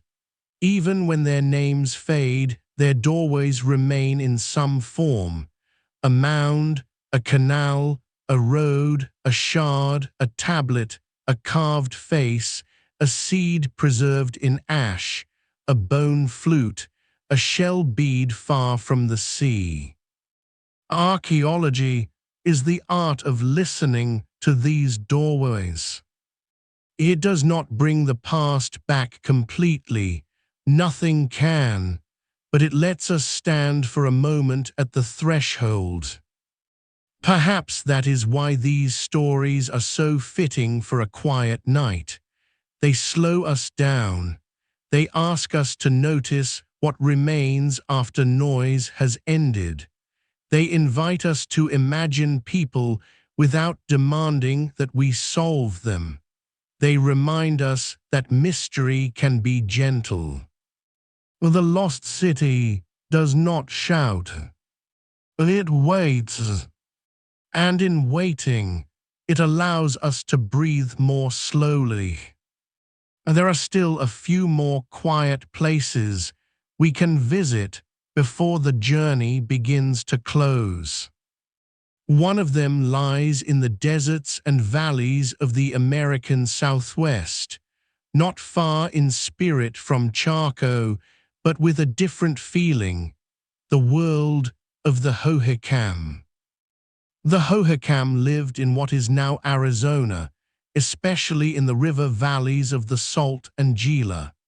Their society flourished for many centuries, roughly from the first millennium CE into the 15th century. They are remembered especially for their extraordinary canal systems. In the dry Sonoran Desert, they engineered networks of irrigation that carried river water into fields, supporting agriculture in a landscape where water was precious and never to be taken for granted. These canals were not small garden ditches.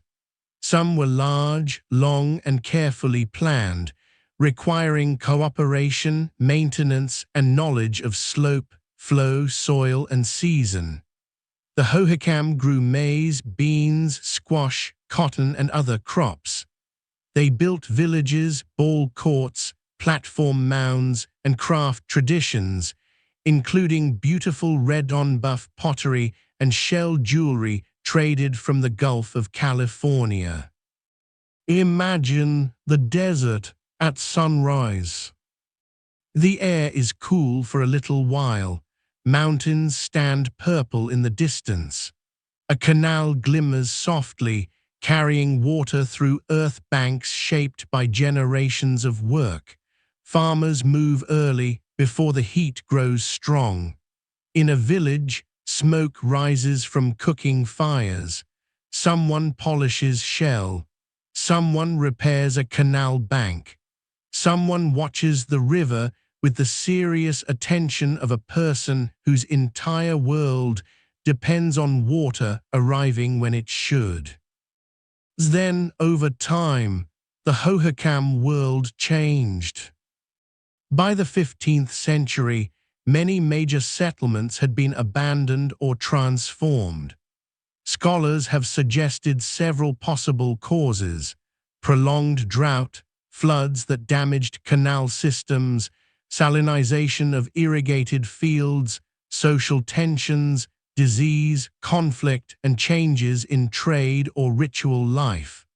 The canal networks that had allowed prosperity also required constant cooperation.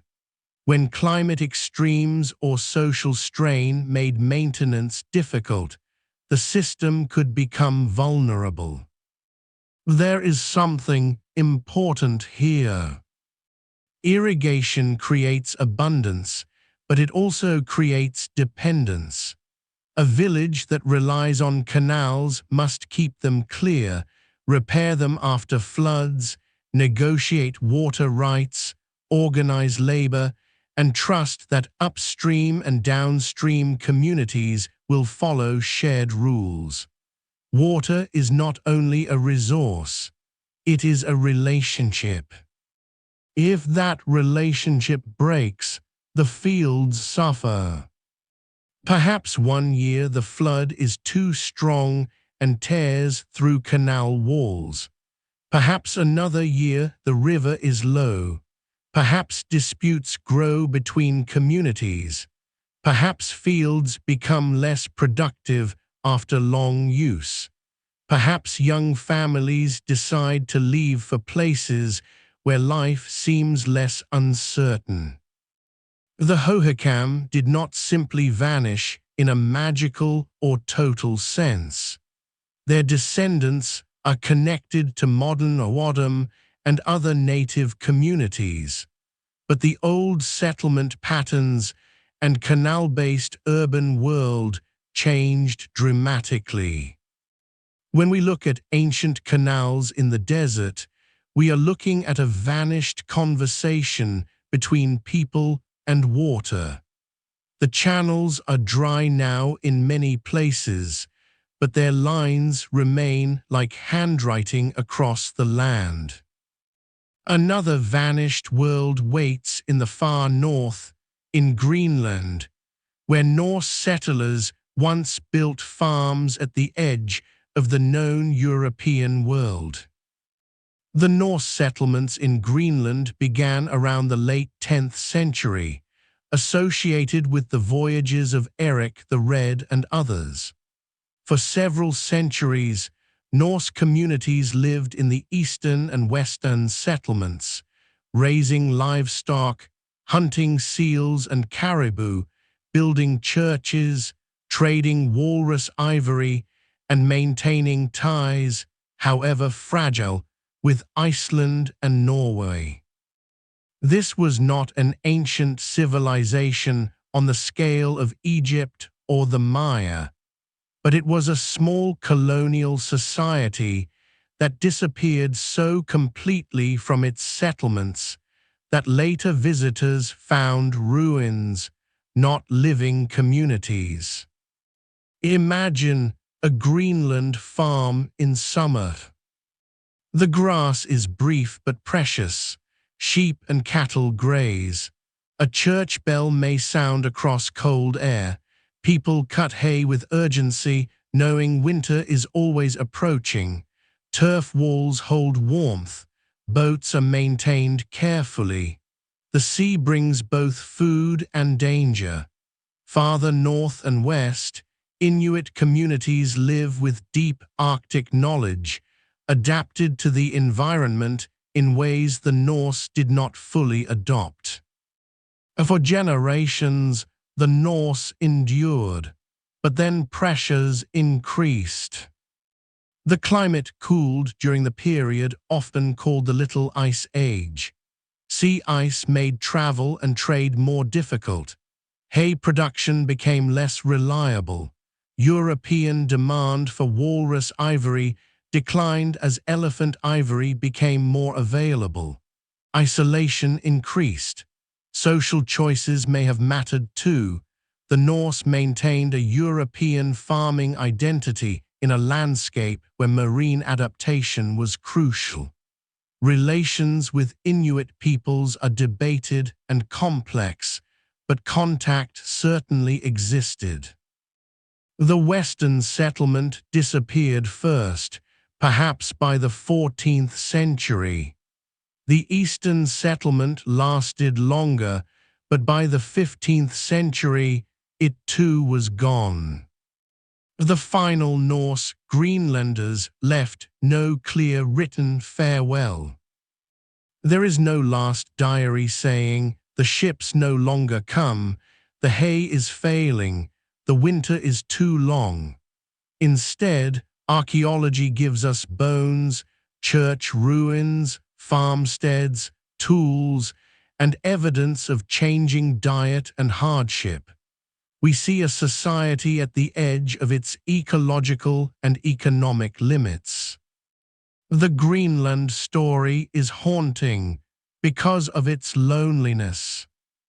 A settlement can disappear not only because enemies arrive, but because connections fade. A ship that used to come every year comes less often. News is delayed. Trade goods are scarce. Young people look out at the sea and wonder whether anyone beyond it remembers them. The world becomes smaller, colder, and harder. One abandoned Greenland churchyard under snow can feel as mysterious as any desert ruin.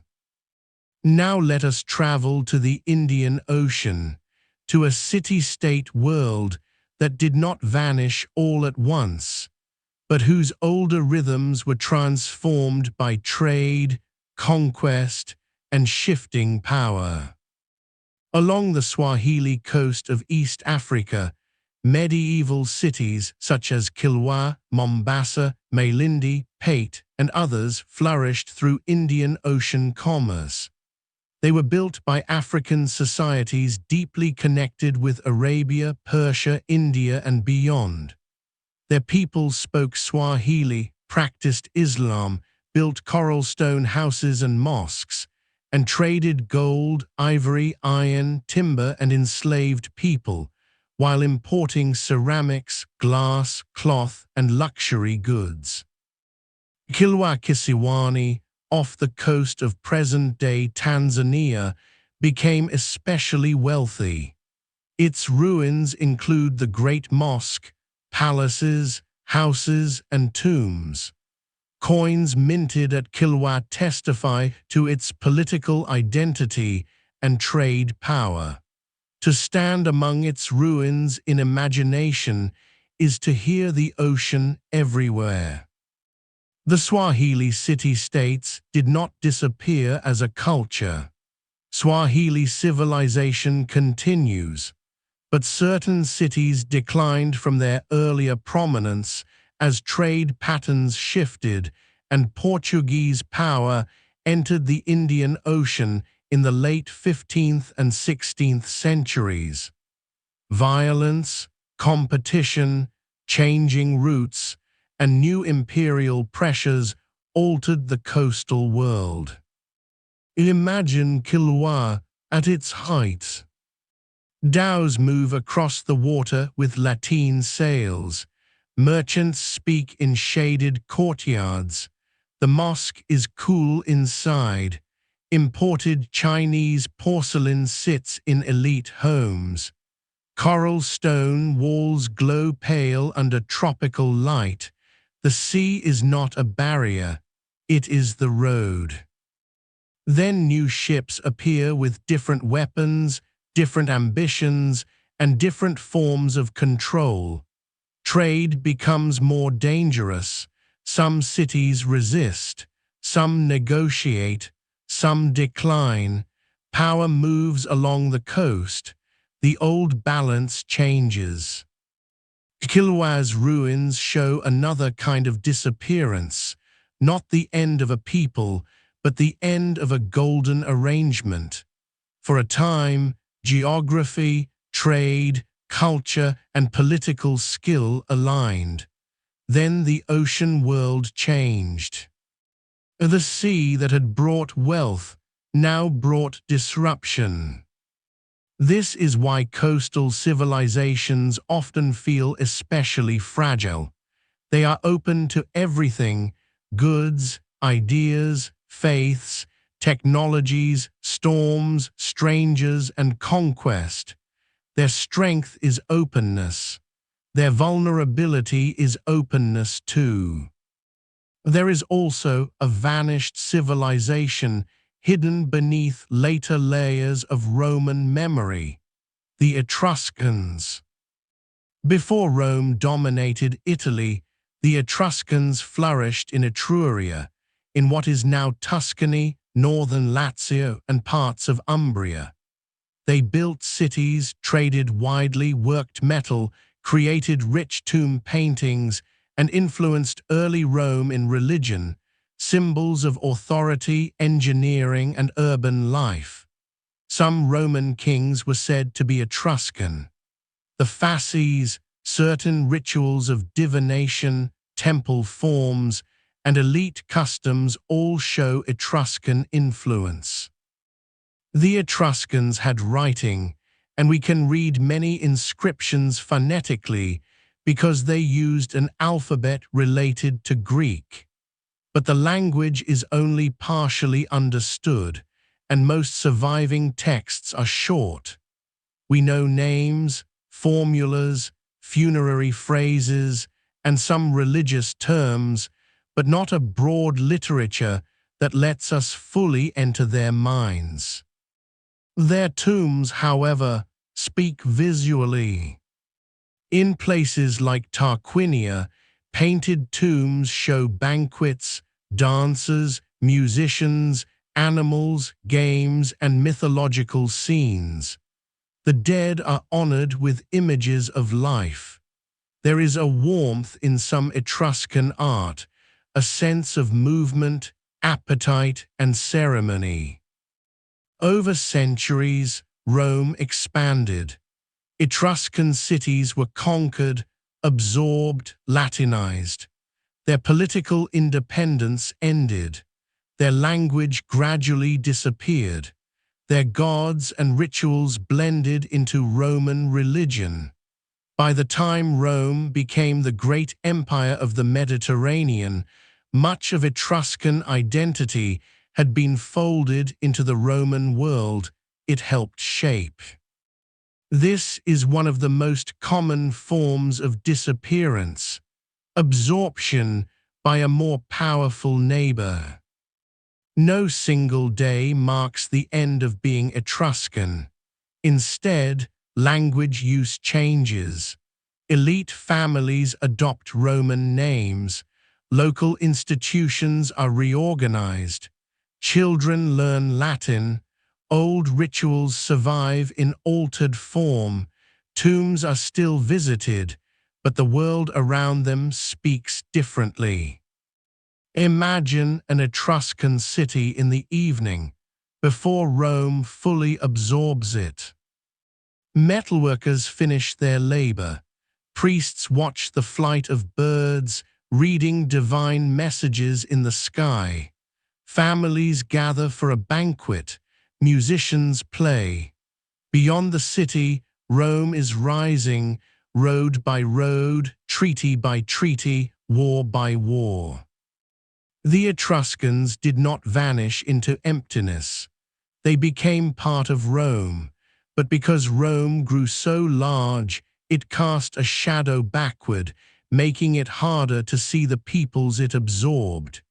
The Etruscans are still there, underneath, in Roman religion, symbols, architecture, and memory. A vanished civilization can live inside the civilization that replaced it. Finally, before we return to our closing reflections, let us visit a place where disappearance is tied not to empire or drought alone, but to the mystery of the sea. The ancient city of Heracleion, also known as Thonis Heracleion, once stood near the mouth of the Nile in Egypt.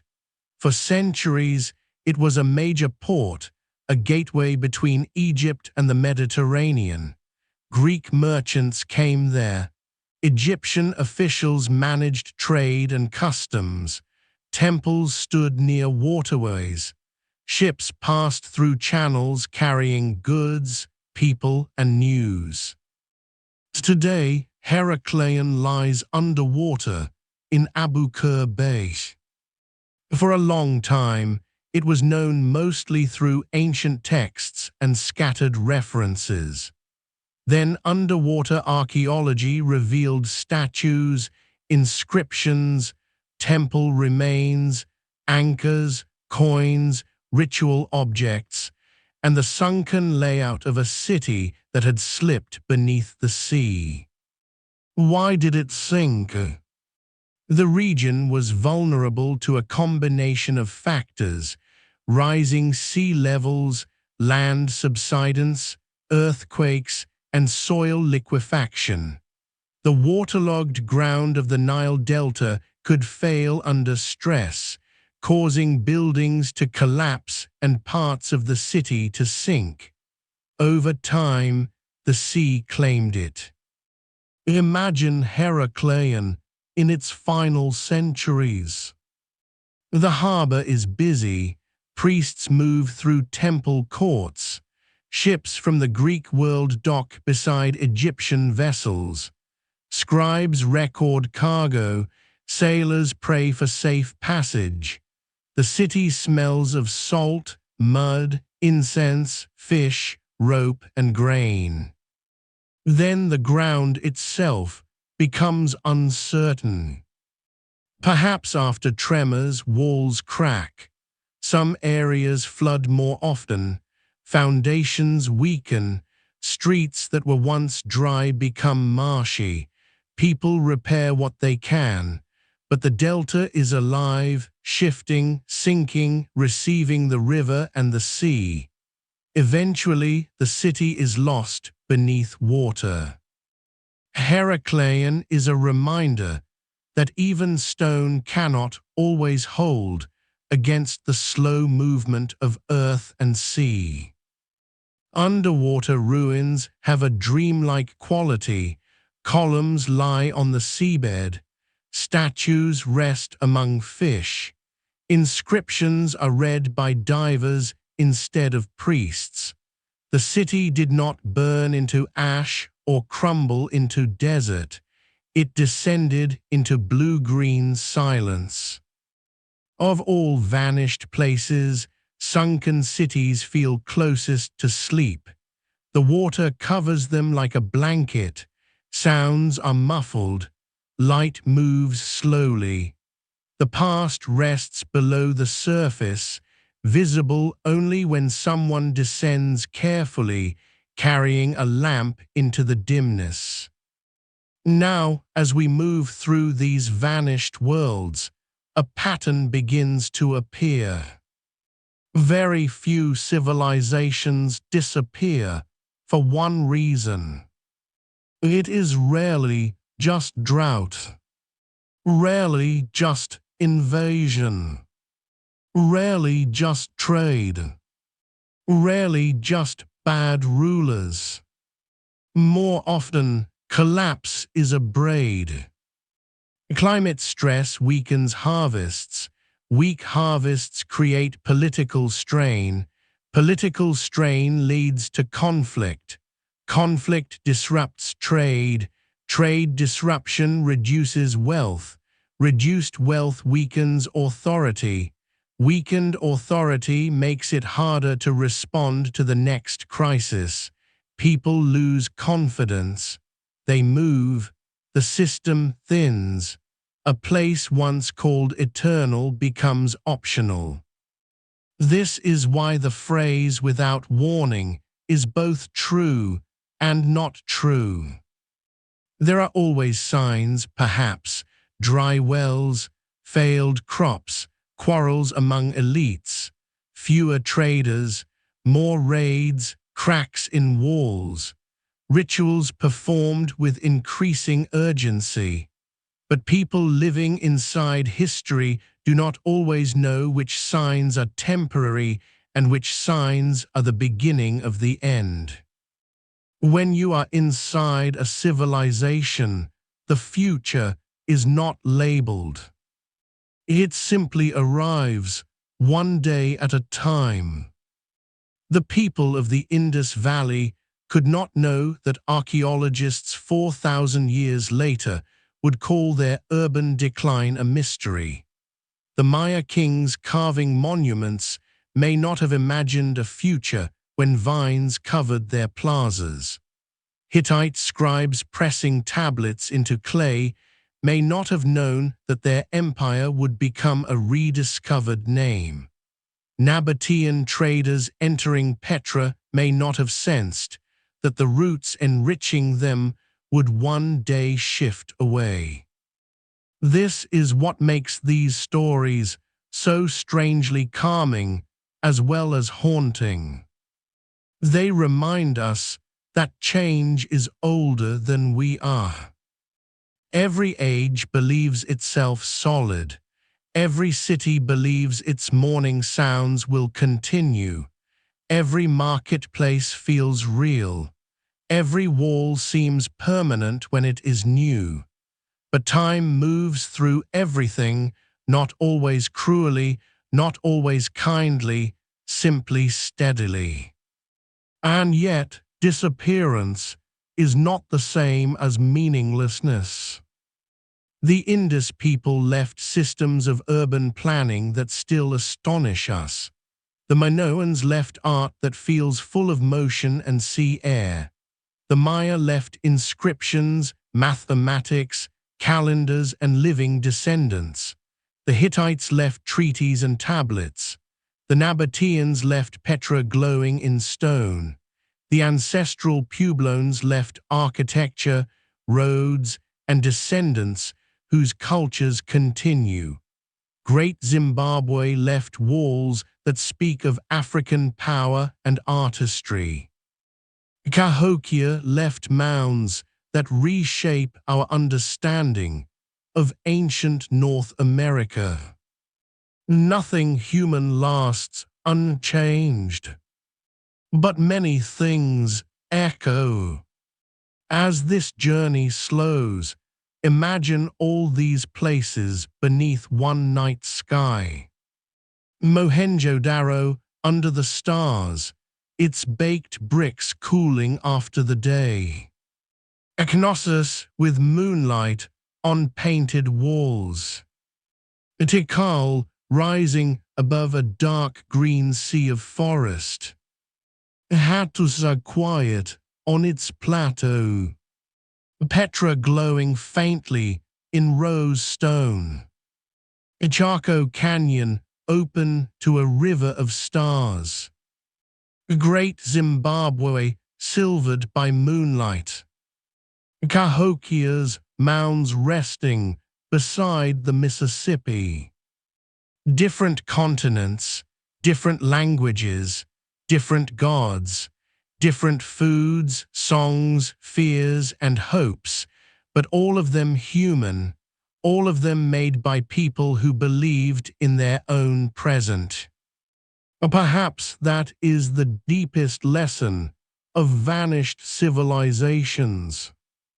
Not that everything ends, though in one form or another it does, but that everything matters while it is alive. A street matters because people walk it. A well matters because hands draw water from it. A temple matters because someone climbs its steps with belief. A house matters because someone sleeps there, dreams there, and wakes to morning light. Even after the names are lost, the shape of care remains. Bricks laid evenly. Stones fitted without mortar. Water channels carved through desert rock. Mounds raised basket by basket. Rooms built for families whose names we will never know. When we study vanished civilizations, we are not only studying collapse, we are studying effort. We are studying the human wish to make a world that can hold us. And now, as the night grows deeper, we can let these old places recede again. The desert covers its tracks. The jungle breathes over the stones. The river moves in darkness. The mountain wind passes through empty gates. The stars remain. If you are still awake, you might imagine yourself walking gently away from the ruins, carrying only the quiet knowledge that the past was once as alive as this moment. Behind you, the ancient city settles back into silence. Ahead, there is only night, soft and wide, and the slow rhythm of your breathing. Thank you for joining me on this journey through ancient civilizations that disappeared without warning. Rest now. Let the lost cities sleep, and let yourself drift with them calmly, slowly, into the dark.